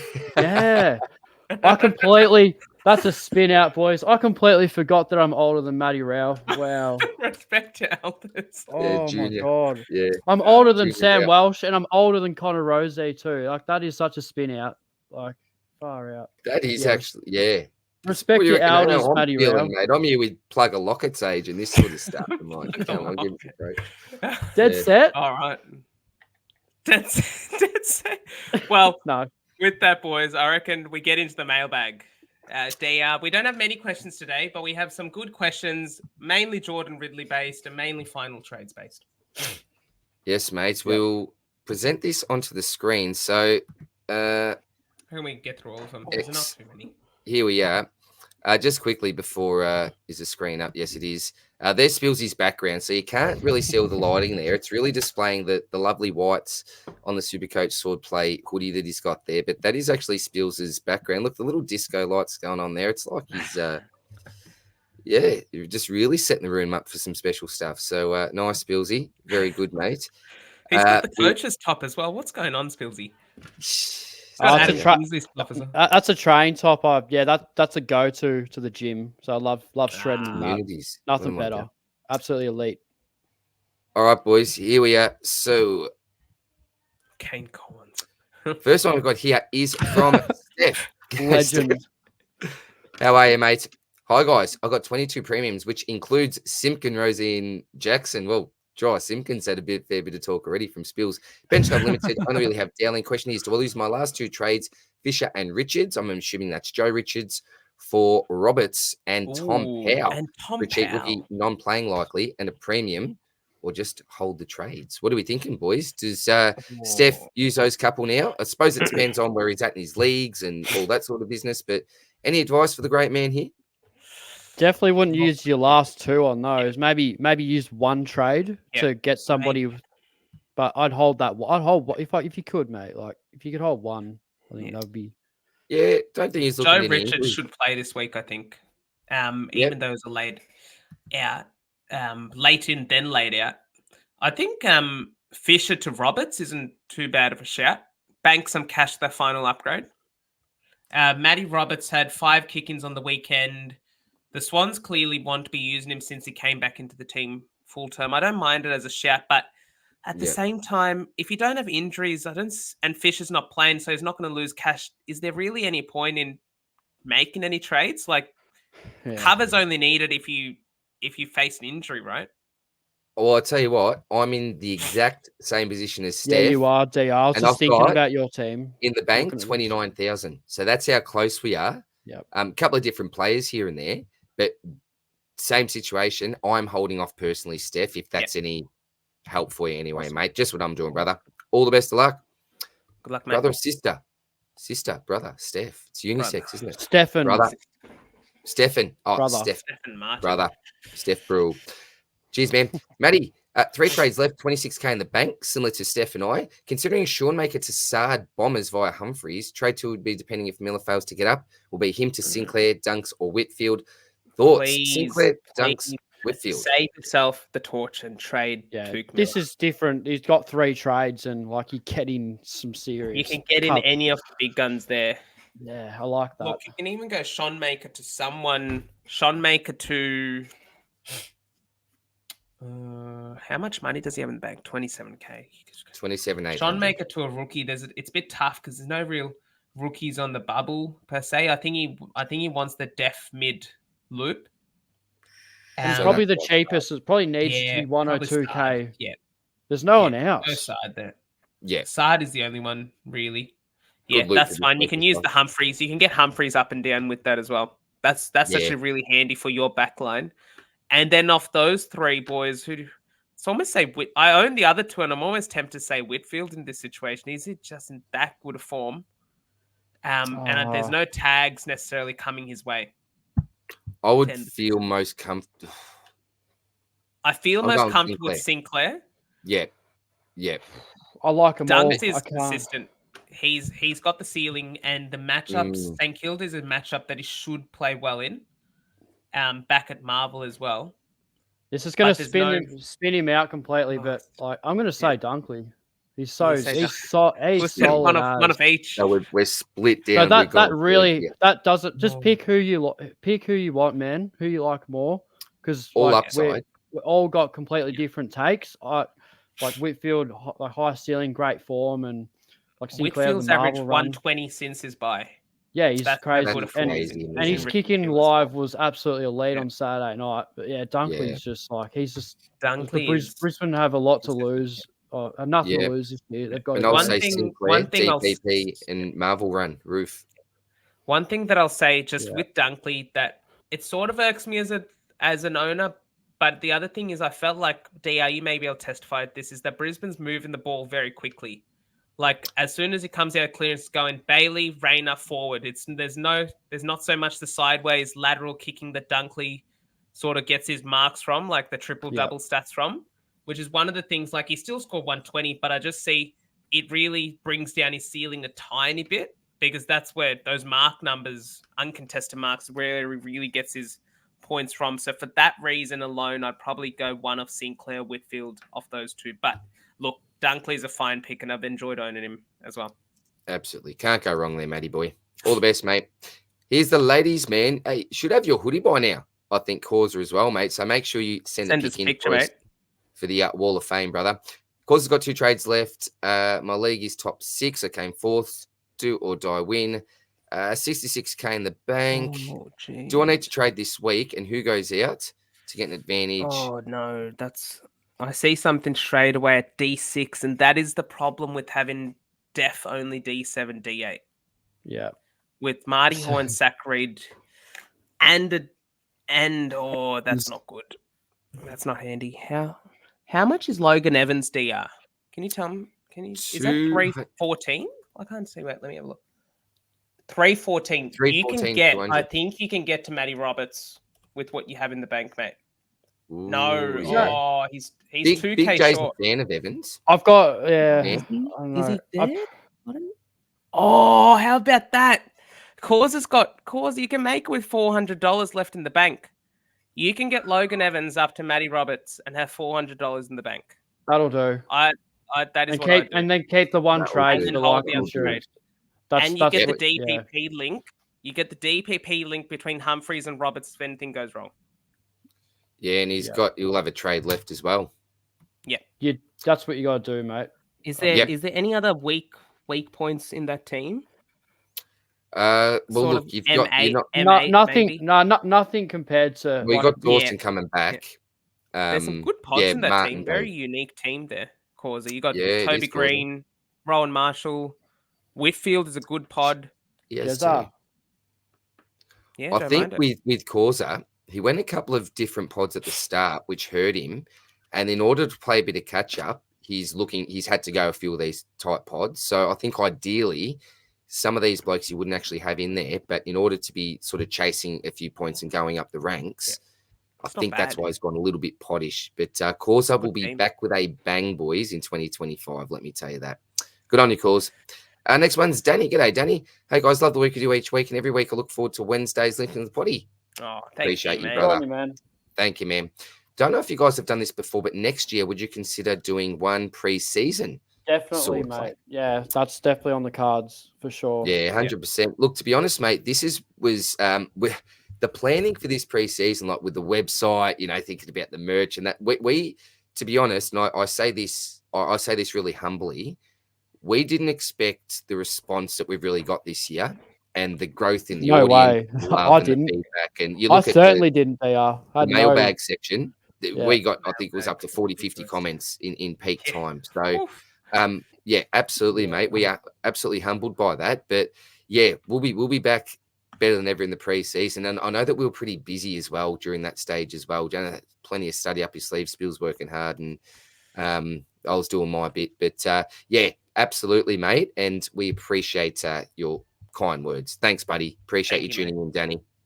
Good on you, mate. H, here we go. Now, H has had one of these seasons, boys, where I chat with H every week, and he's had a mare, and it hasn't been too much around his decision making. It's just been lots of bad luck. Lots of bad luck. So, g'day, boys. Got Ridley to deal with this week. Only have 530k in the single trade left. Yeah, as I said, worst nightmare scenario. No cover at D7. Sean Maker unavailable. My options are Dale. Please don't H. I hate that bloke at the moment. Houston, Holmesy, with DP. It is massively. Yeah, it is. You boys can probably give a better opinion on him, or Nazaya. So Naz. you Love like it. Naz, do you, mate? I love Really? Naz. Give us a couple of reasons why, mate. I'd pick Why Naz you going too. there? Yeah. Would you two I think- really? I think that okay. his- Let me hear it. Naz has only gone. Naz hasn't gone below 80 since round 6. So he's had 1, 2, 3, 4. He's had 5 subtons, but he just went 134 on the same on Essendon. He recently got centre bounce appearances, which I think is something that David King's been flagging for a while. Is he wants to see those sort of impact halfbacks go in the midfield as well. I don't think he got any centre bounces on the weekend. No, he didn't. But I think that Brisbane, Marvel, Richmond, great matchup as a designated kicker. Geelong at Marvel, another good matchup for designated kickers. We saw what sort of Sheasel and Like did. I know they don't play the exact same position, but they have the same role within the team, which is to get the ball forward.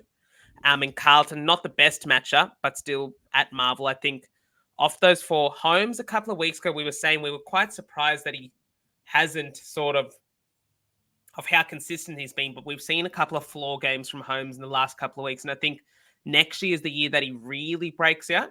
So 71 and 80. Can you put your finger on why? Sorry, mate, just to cut you off. I apologise. Oh, no, you're good, mate. Can you put it down to anything particular, Holmes, his last? Because he's someone, and I'd worked out, very quickly. His break-even's around the 140 mark, I think, from memory, because I was looking at this for next week. I am like 2 or 3K short of being able to trade Fisher to Holmes. And I thought maybe next week I'll see how he goes. If he gets, say, a 110 and Fisher doesn't play, keeps his price, that's something I might even do next week, because I want to start to maybe look to upgrade the side if I can and still keep that one in the bank. But yeah, I saw his last couple and thought, what's actually happened here? Is it something to do with Stewart? But I thought, no, Stewart's been in that midfield for a little while now. And great, if you kept on to Tommy Stewart, reward, you are smashing it at the moment. What I wouldn't give for Tom Stewart over Bailey Dale. But Holmesy, I'm just not too sure. But I'd say it's inconsistency in role.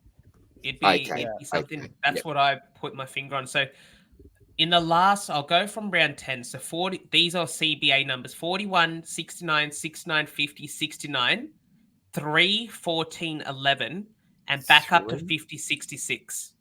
and he played on the wing. So he had 66% CBAs against North, but his heat map suggests that he played on the wing, which watching the game as well, I saw a lot of him getting the ball on the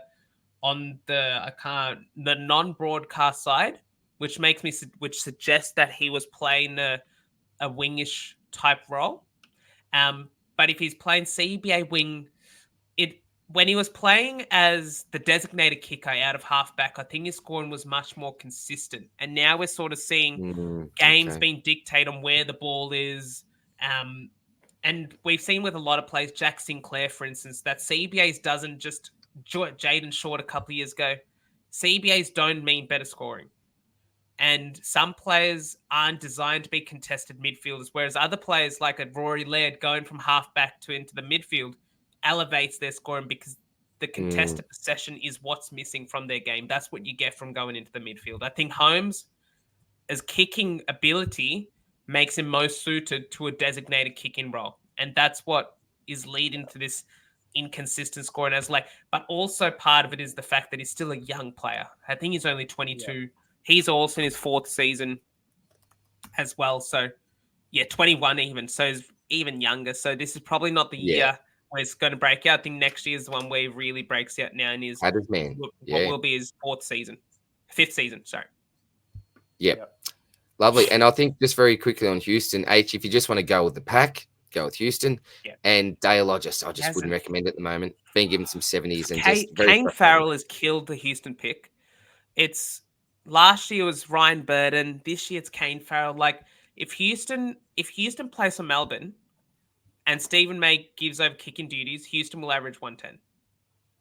There we go. Maybe Dan Houston could be a lock if he's on the move next year for any reason. Good on you, H. Hopefully that helps, mate. Pretty big detail, particularly with Nazai and Maxi. It's interesting, DR, that you say for whatever reason, but Houston and Melbourne and Port have had talks about Houston. 2 first-round picks for Dan Houston. I reckon you missed that. In Melbourne's situation, really, 2 first-rounders. That's the asking price. First rounders and first rounders, isn't there? I suppose. Well, selfishly for our super coach, mate, let's hope it happens. Or Kane Farrell buggers off down the road to Adelaide or something, mate. See what happens. All the best, H. Cheers, brother. Next one is from Ness. G'day, Ness. Time to kick Warner to the curb.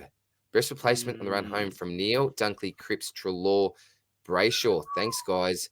Love your work. Now, Spillsy's disappeared. Absolutely Adam Treloar for asking Spills here. Number one Adam Treloar fan.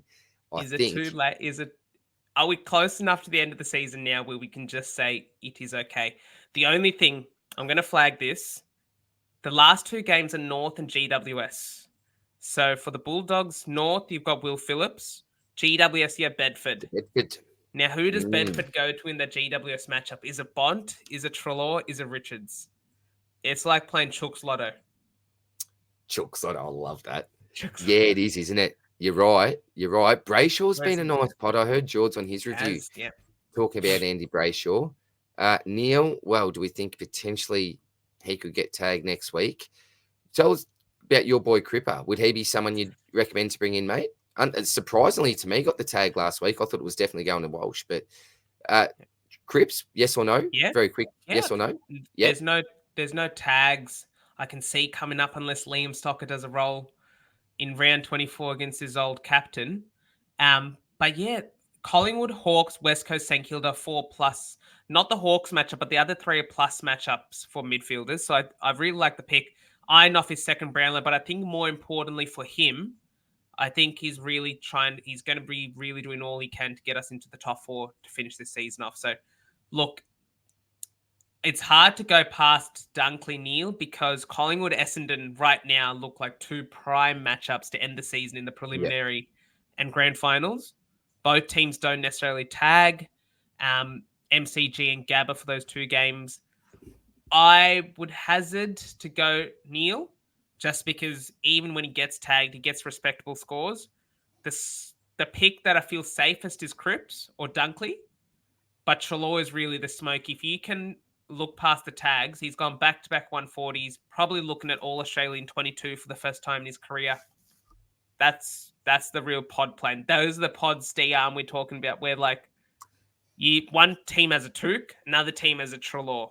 Yeah, I know which team I want to have. I absolutely. know which player I want to have off those two. I can't add anything to that, mate. I would absolutely agree. Everything said there. Very well summed up. All the best, Ness. Next one is from Twazzy. G'day, Deal. Oh, Spillsy's back, is he? Sorry, I'm looking at back, boys. Sorry. at the X screen. Sorry, mate. No, rate the Trelaw pick. He's good. Trelaw pick. Loves it. Been hot on him all year, obviously. So, freak. When the camera went missing for a sec there, mate, I just stepped in for you and said Spillsy's got Trelaw. Good on you, mate. And then moved on to my opinion, mate. So had you back there, mate. Good on you, mate. All right, next one's from Swadsy. You remember this legend from our community appreciation pod. Hope that you're well, mate. Thoughts on using second last trade to Will Day from Ridley, obviously using some DPP. Got no cover, 550k. Yeah, love that, mate. That's a great trade. Love that trade, man. Only thing I'd note, sorry, I just have to bring this up. Toby Bedford probably goes to him this week. That's the only downside of Will Day. Apart from that, the last 3 games, Carlton, North Melbourne, Richmond, great matchups for Will Day. Yep. All right. Beautiful. All the best, Twadzy. And I'll tell you what, watching him live, Twadzy, with Steve from SES, shout out to you, legend, he was just a jet. Absolutely so silky, hard at it. I love Will Day. Massive Will Day fan. Next one of our favourite names here, Watermelon Cruiser. Hey, mate, just playing for leagues now. Would you upgrade Dale? Yeah, I'd love to, mate. Believe me. Pot if I keep to Stewart. Oppo already owns. 4 trades left. Plus 1 boot. Wow. Wait. You want to get rid of him, then why not? Get rid of the spuds, mate. That's sorry, TR. I didn't mean it that way. No, mate. It's noted and it's absolutely fair. That is absolutely fair. Yep. Get rid of the spuds. No, you got 4 trades. Get rid of all the deadwood. Yeah, that's right. That's exactly right. Shout out to that legend too. Yeah, mate, with 4 trades left and a boost, you are the envy of all of us. Go whatever you want. At the moment, mate. Ball's in your call. Absolutely. 4 more, boys. Rupink. G'day, Rupink. Thinking of trading Dawson as my final trade. What's the best option under 476k? I'm not trading Dawson on your final trade. I think Jordan Dawson is the best option under 476k. I'm not trading Dawson. I'm keeping him. Yeah. He'll be back options around that price, wherever you're looking, are not great. Like, you're not trading a Dawson to a Kerno, are you? Type thing. But if you're going to trade him, you would have done it last week, like when he was going to miss a week to concussion. But like, there's no point if you've held the week. Like, there's no point trading him now when he's going to come back from concussion. What about if it's Matty Roberts is the best 3-round average of the lot? But I mean, trading Dawson to Roberts that feels like an L. The only other option I can give is Cam Rayner. 100, 122, 111 last 3. DR, anything you can add? Boys. This bloke, when he's on, this is why we picked him as the number 1 pick. Like, he got us back into that game with Sydney with a goal, I think it was early or late in the second term, where he just wheeled himself over the line, hard ball get, brushed off the tackle, just from around the 50 mark, sailed through. This bloke is really, really on his game at the moment, and he is our finals wild card. He's our X factor because Charlie is, X factor. He's B factor at the moment. Just nothing. He's doing nothing, Charlie, at the moment. So Cam Rayner, the issue's always been consistency. And this is the thing as a super coach pick. He could easily, and I hope this isn't the case, he could easily give you 50 or 60 next week, Cam Rayner. It's a position that he plays.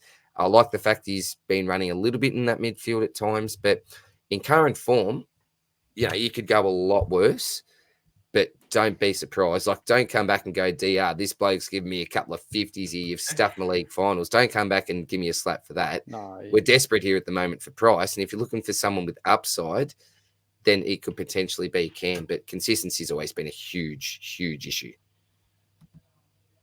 Yeah. No, great. All right. Next one is from Stevie Price. G'day, Steve. Stewart, Richard, or Young. 3 interesting options here. It's the same question with Crazy Frogs. Crazy Frogs. Exactly the same. Stewart, Young, or Richard. I love that. Richard. Merci. Good on you, Miss- mate. I like Richards. I think I really like Richards. He's a freak. Oh, I was going to say Stewart. Are we all Yeah. saying? Stewart's good, Are we all though. agreeing Young third? Like first thing that comes to Yeah. mind for me is Young's third. Yeah. Okay. Yeah. Let's rule out Young. Cross you later, Young. Stewart's or Richards? Oh, it's tough. Stewart's Richards role has is so DPP. disgustingly good at the moment. That's the thing, Ira. So you're going from the DPP perspective. I love DPP. Right, Maybe too You much. love it. It adds that extra bonus, doesn't it? Sounds wrong. DPP. Okay. People think, oh, what's he? Yeah, I love that DPP. Thinking, oh, what's DR doing in his spare time when the potty ends? It's look. Oh, I'd Yeah, go it- Stewart. it's Stewart is tough. proven goods. Proven goods. How what? Plays Yeah, Adelaide this okay. week, who he already Okay. scored 134 on this early the season. And you've got Saints and West Coast last two games. That's All right. like you got West Coast in the first round. I'm happy with Tommy Stewart, but I Yeah, would not. Stewart's I good. would not be unhappy with Ed Richards in any way, shape, or form. I would be Yeah. more than happy with Ed Richards Richards. could be one of our first pick next year. I was As just going to defender. segue to that. Like, yeah, you Yeah. like I could argue the case for Stewart now, but like if you had to pick one of these two next year, like you probably you reckon Richards? 'Cause he's Maybe pretty- that's something we should do next week, boys. Who's going to be our first pick in each line next year? Because like a Flanders, Nice. Yep. Flanders has played defense and mid, but I think Sheasler's played that much in three positions that he may only get one position at the end of the season. I He's hope played it's forward, not he's played mid, he's played midfield. defense. mid. He's going to get one of those three. I Oh, wouldn't lock him in. forward. Lock Wouldn't him forward. in. Just lock him in regardless. Yeah. Doesn't matter where. Either He'll way, be locked still in be somewhere. Yep. He'll be locked Yep. in. Yeah. All right, so we're going. Well, yeah, I'm probably leaning with Janath just with Stewart, but yeah, I would not mind I think, Richards. What's it? wouldn't I Very, think Stewart's very close. fine. I think Stewart's fine. Like they're both All right, pretty good. so we're going It's- Stewart. 10 It's cents. splitting Just hairs. over Richards. Yeah, it's Stewart, splitting It hairs is, for it me. is Thanks, skills. boys. Thanks, Steve. Thanks, Craig. Yep. Thanks. Good on you, Thanks, guys. Jules. Next one is the last one is from Bensvin. Pensman. Good on you, Bensvin. Cheers, man. Hey, lads, love your potty. Appreciate you, man. Looking to choose a final ruck upgrade. Cash not a factor. Benny has cash. Cash is king. Nice, Benny. Catch is king. Corn, Sherry, or other already have Nate. Sherry by the length for me. Cherry Boys? by a very long stretch. Yeah, Yes. By a Cherry, long Cherry. stretch. Very Still- easily, yeah. Those He's one ruck of the most matchups. expensive. Those ruck matchups You, coming up. you save your Richmond, money and you get the best option. So yeah, Sherry. for me. Absolutely. And I was ranting Possibly about no not Nank. owning this bloke, Benny. So, yeah. Possibly no Nank. Richmond, a BJ Williams West Coast, a Tim English Western Bulldogs. Oh, Great he's gonna matchup. pass. He's going to dominate. And yeah, then it's- a we Lloyd talked Meek about that, Hawthorn's yeah. like the only mid Yep. matchup off the lot. But Tristan Cherry is just incredible this year. Yeah, easy. Beautiful, boys. Well, that is it for the mailbag for this week. Again, thank you very much to everyone that did leave a question. You guys are what make the podcast what it is. So, as always, thank you very, very much. Janath, Yeah. we'll handball on to you, my friend. Yeah, so let's round out with some captains. Bit of Come a on, difficult mate. week, especially with the loopholes playing quite early in the round. But I think we've been blessed because we got two. I don't know if it's blessed, but we've got two Friday night games this week. So I we've got a hate it. game starting at 7:15, I and we've got a hate game it. starting at 8:30. You're joking me, aren't Oh, you? hey, it's such a You So we got- are kidding me. After I ranted about the two 1:45 p.m. Saturday games, are you telling me that these peanuts at the AFL are doing a double Friday night? Bulldogs two Jeez, Melbourne lucky. Twilight- Because the I double would bloody Twilight beast one even as well. captain someone on the two bloody Fridays. No, my luck with captains at the moment. That is ridiculous. And DR, I'll tell you what, if we could Give go us Bont hell. into Flanders this week, we would, except the games start 1.5 hours between each other. Oh, that is. Thank you for bringing that up because dead set. I may not have even noticed that. Sometimes you just expect that the Friday night's going to be the single I think game, it's really and then silly, to be honest. But yeah, if I did So have one on let's walk That's through the schedule ridiculous. very quickly for you boys. So right, Bulldogs yep. Melbourne 7:15 at Marvel on the Friday, West Coast Gold Coast 8:30 at Optus Stadium on the Friday. Hence the Yep. two games. There's a Perth game and there's a Melbourne game. There's one 1:45 game which is North Richmond, and I think our VCC should be restricted to those 3 games. That's my take. The other game that you could look at is St Kilda Brisbane, but I think there may be a tag coming in that game for one of the Brisbane mids. And Dane Zorka may or may not go well because in the last 5 games, interestingly, St Kilda is the most restrictive opponent for designated kickers. Wouldn't you believe that? Would you believe that? That's how much attention I haven't been paying. That's flipped on its head. Now, part of this, and I just want to preface this, some may say, okay, it's because Jordan Ridley got injured early, and so a lot of his average was wiped away, and so it makes against St Kilda. But last week as well, St Kilda were 18th against designated kickers in the last 5 games as well. So there's a big shift from the start of the season. So I don't expect to see Zorka scoring 140 like he did at the start of this season. The reason why I say we should look at the first 3 games, so I'm going to give a couple of names. Bont, he's averages 142 in his last 3 at Marvel, playing a depleted Melbourne midfield who ranked 3rd for inside mids over the last 5 games. I think that's a very safe pick. They need to win as well. Yeah. I put the 2 rucks in that matchup, English and Gawn, in there because historically they've actually played quite well against each other. So English averages 125 in his last 3 against Melbourne. Gawn averages 131 in his last 3 against English. But none of their recent data or their venue data sort of matches up.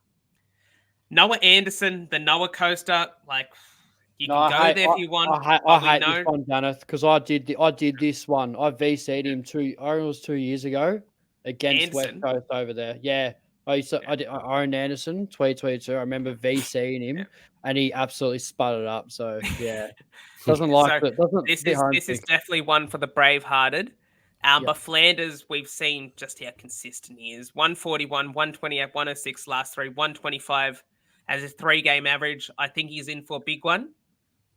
And I think my VCC is between those 2 and Harry Sheasel. Harry Sheasel, 124.3 last 3, 136 in his only game against Richmond, and 127 in his last 3 games of Marvel. Plays the easiest matchup for inside mids over the last 5 games. And as per Supercoach Gold, same goes for LDU. I think it's such an easy captain to fall back on. But one of the things, and I don't know if it's the same for you boys, no matter how much I look into captaincy data, I always get thrown off by something. And so I'm going to give my red flags for these players. Bloody David King.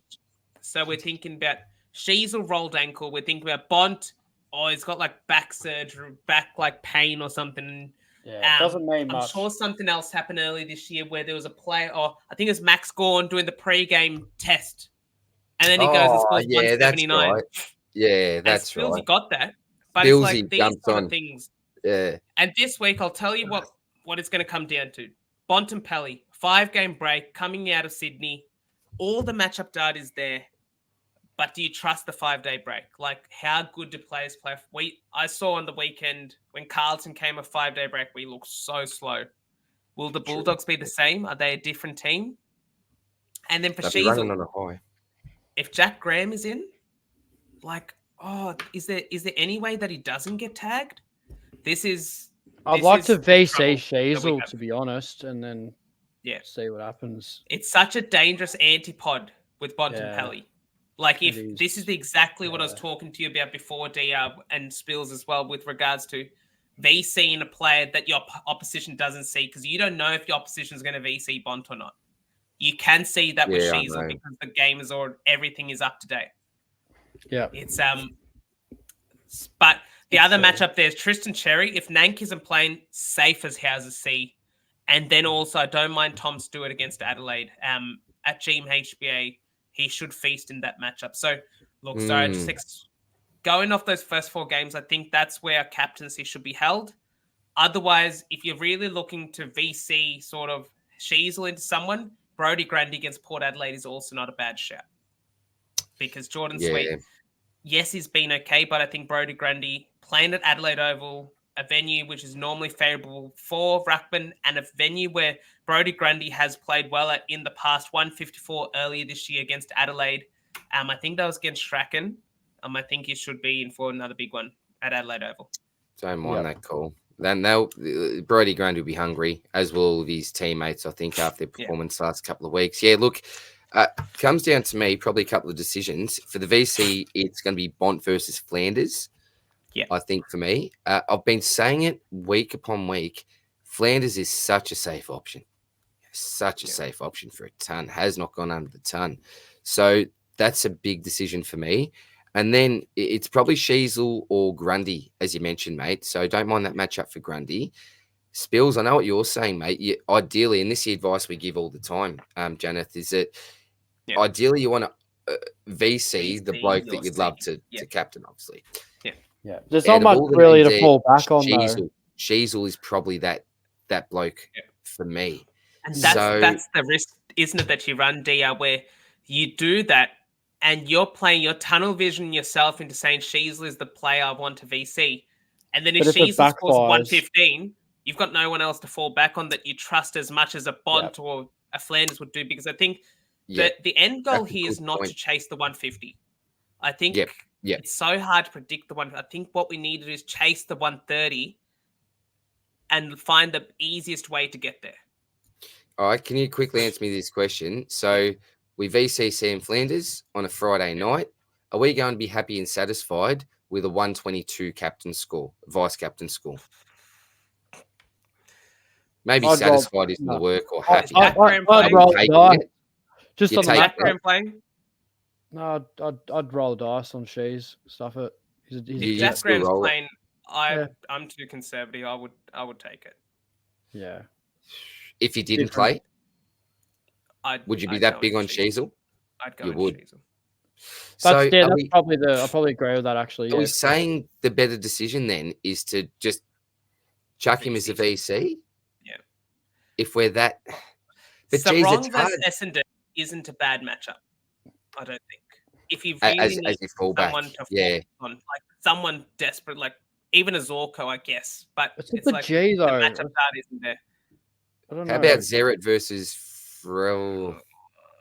Don't mind it. They're hard matchup for inside mids. I don't mind that Grundy. Sheasel into Grundy. I was hot on Zorko, but that's don't know. Well, Janath just mentioned before about the match. It's flipped on its head, Spills. I didn't know that myself. Exactly right. Yeah, neither did I. Here we go. Here's something very good for sack merit. Nat Fife's appeal has failed, and you may be wondering, okay, I'm being stupid here. What does Fife have to do with merit? Nat Fife's been not tagging, but he's been holding people accountable in the last couple of weeks. So that's been a specific role change since, I think, the Sydney game when he went to Heaney at stoppages. So he's sort of been playing off players at stoppages. So I think now that he's not going to play, this helps Sarong, 1, more CBAs, and Merritt 2, because he's not going to be tagged. And so maybe that opens up a bit of leeway then to see Sheasel into one of those two. But do you see, whose ceiling do you see higher this week, Bont or Sheasel? Sheasel, personally.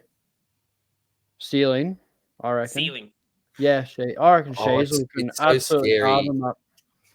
Going against a Bont ceiling. When we're talking ceiling, it's so scary going against Bont, isn't it? But I'm almost with so much. I wish they flipped around. I wish Sheasel played first. It'd be so much easier. Yeah, you're right. That way you'd have more of the break as well. It's just Janice sort of just talked about that 5-day break. Yeah, maybe Carlton did look slow. The data, but I'd love to see how Bont comes off of a 5-day break, because he's one of those players where I feel like he probably needs an extra day, don't you think, DR? The way that he plays the game, he's not one of the halfbacks that just roams around getting free possessions. And I feel like he needs that extra day, at least. The scary thing is, as you said before, when these type of, the Bonts and the Gaunts seem like they're going through adversity, they just do it. They just pull it have out. This. Yeah, they can, can't they? Look, yeah, I'd love to go Bonts into Shees, but the thought of not taking a 120 type score, rolling it on Shees is a little bit scary. So I honestly think that I might go a Shees vice captain. I think I'm going to keep it later on the round. Keep everyone. Yeah, I'm with you. I've been hot on that too. VC. Yeah, I want to VC my captain, so I'm going to do the same. I think DR. Oh, it's scary those spills. We're not going with Flanders and Bont. Like not going with Bont is the one scares me big time. You know what you're going to get with Flanders, I reckon. Yeah. I think you know that you're going to get a captaincy score from Flanders. You're right. It's just going to be. I reckon he's going to go in the 120 to 140 range, somewhere in there. Jeez, I'd Which take isn't that. bad. I would Not take bad. that. I would take that in a heartbeat. But we're playing greedy. We're playing on house money here with the VC. Yeah, that's very, very true. Very, very true. I'll personally make the decision on Thursday night. Yep. Are you After leaning teams are towards? Are you leaning If towards Graham going is with if one of Graham those? is named, oh, Yeah. it's so tough. It's so tough. Because you don't want, if Graham's named, you don't want Shees as your captain. Mm. But for me, if Graham's named, I'd contemplate. See, I can't even go Bont in the Flanders. That's frustrating. So the thing with that, so we're spending so much time on this, but this is the thought process going into it, right? It's like if Graham is named and Sheasel goes 115, is there a play behind that you trust to go more than 115 guaranteed? No, not That's the guaranteed. problem. No, there's not. Yeah, Because 115 with the tag in itself is big, is a pretty big deal. And so that's with the assumption that he does get tagged there. That's the only thing holding me from using Sheasler the VC with Graham named. Because Baker, we saw there was some great footage that David King and the First Crack Boys did with Nick Dacos's work rate and how he worked Liam Baker over as his tagger. And I think Sheasler will do the exact same thing. yeah. If Liam Baker, but Graham is much more countable, I feel, than a Baker was. Yeah, because we he's saw- definitely. Yeah. I'm not sure who Graham matched up on, Spills, but do you remember? I remember that he did a very good job on, not Sack Butters. It was It one was of our Sarong. players. One of He our was players Sarong. that we had. Sarong. Sarong. That was Yeah, it. because He did I it on captained Sarong. him. Yeah, stuff. Yeah, captained- exactly. I Skills. captained Yeah, I was Sarong with you. and- yeah. I was with you. Yeah. Bloody great. That hurt. That really hurt. Yeah. So yeah. Yeah. That's a good And shout, if- yeah. Janath. It's a That's good the only captain thing. discussion, boys. It's a very, very good captain discussion. Pretty deep one, I think, Yeah. this week. But we talked about it. The importance of getting this right cannot be understated, particularly in week 1 of Supercoach finals. I reckon, just in summary, if Graham is named, I'll probably look for a Shees VC and hopefully he can do exactly the same and score well. And then maybe it's an interesting one, but I don't mind Zach Merritt despite the adversity. I think, on the open MCG and he's pretty safe. I don't think there'll be tags, and that 5 point was really good. But if Graham is not named, I'm pretty happy and confident to fall back on a captain. I trust in Sheasel without Graham. I'm happy to see. Yeah, I trust him. And VC I Bont. would- That's probably what I'd do. I'd go Bont into Sheasel. Yeah, if Graham wasn't named. Yeah. But that's best case. So a great chart. That's a good Yeah. captaincy corner. Graham is Love named. it. Everything is up in there. It could be anything. Oh yeah, it's gonna rattle us all. It's gonna be It's gonna rattle us. Absolutely. Yep. Nothing to Well, talk about Blank there. slate with the trades. DR, Yeah. mate. Can't Oh, Get look, rid of him. boys. Look, I Anything- could. Get rid of anything- Fisher. Get rid of The- Fisher. Pull the The trigger. issue is, Spills, there's bugger all options here, mate. There is bugger all options. Do you know what? Actually, Who was in Dylan your Moore. review? Yeah, more. if Dylan Like it. Moore scores, was it maybe 10 below his break even or something close like that, then I can actually get him in for Fisher. And then if I get a defensive injury, bang, I'll just do that or cop it, I think. 85. You're looking at an 85 from Dylan Moore. He He's went gonna 89 the last time he played the Giants. watch Dylan Moore go like 120. Yeah, absolutely, You Spills. poor bugger. Absolutely. I'd almost do Spilsy, that. I'd almost. I've got do a it. question for you, mate. Rightio. How much would you pay to get a trade? Real money. Real money. Real money. Real money. Australian dollars. $100? All right. Would you give $100 note over to Timmy Mitchell, Al Payton, and go, Al, one Right trade, now? please, mate, with a Right bit now? of Right sauce now. on the Right side. now. Right now. $100? Yes or no, mate? I probably would, eh? Pay to win. Um, Pay to win. He's a Imagine sellout. Imagine He's a what sellout. Imagine that. Well, I think we're all sellouts, to be honest. That's pretty tempting. I'd love to have that extra trait. I'd love to Billsy, have my don't start.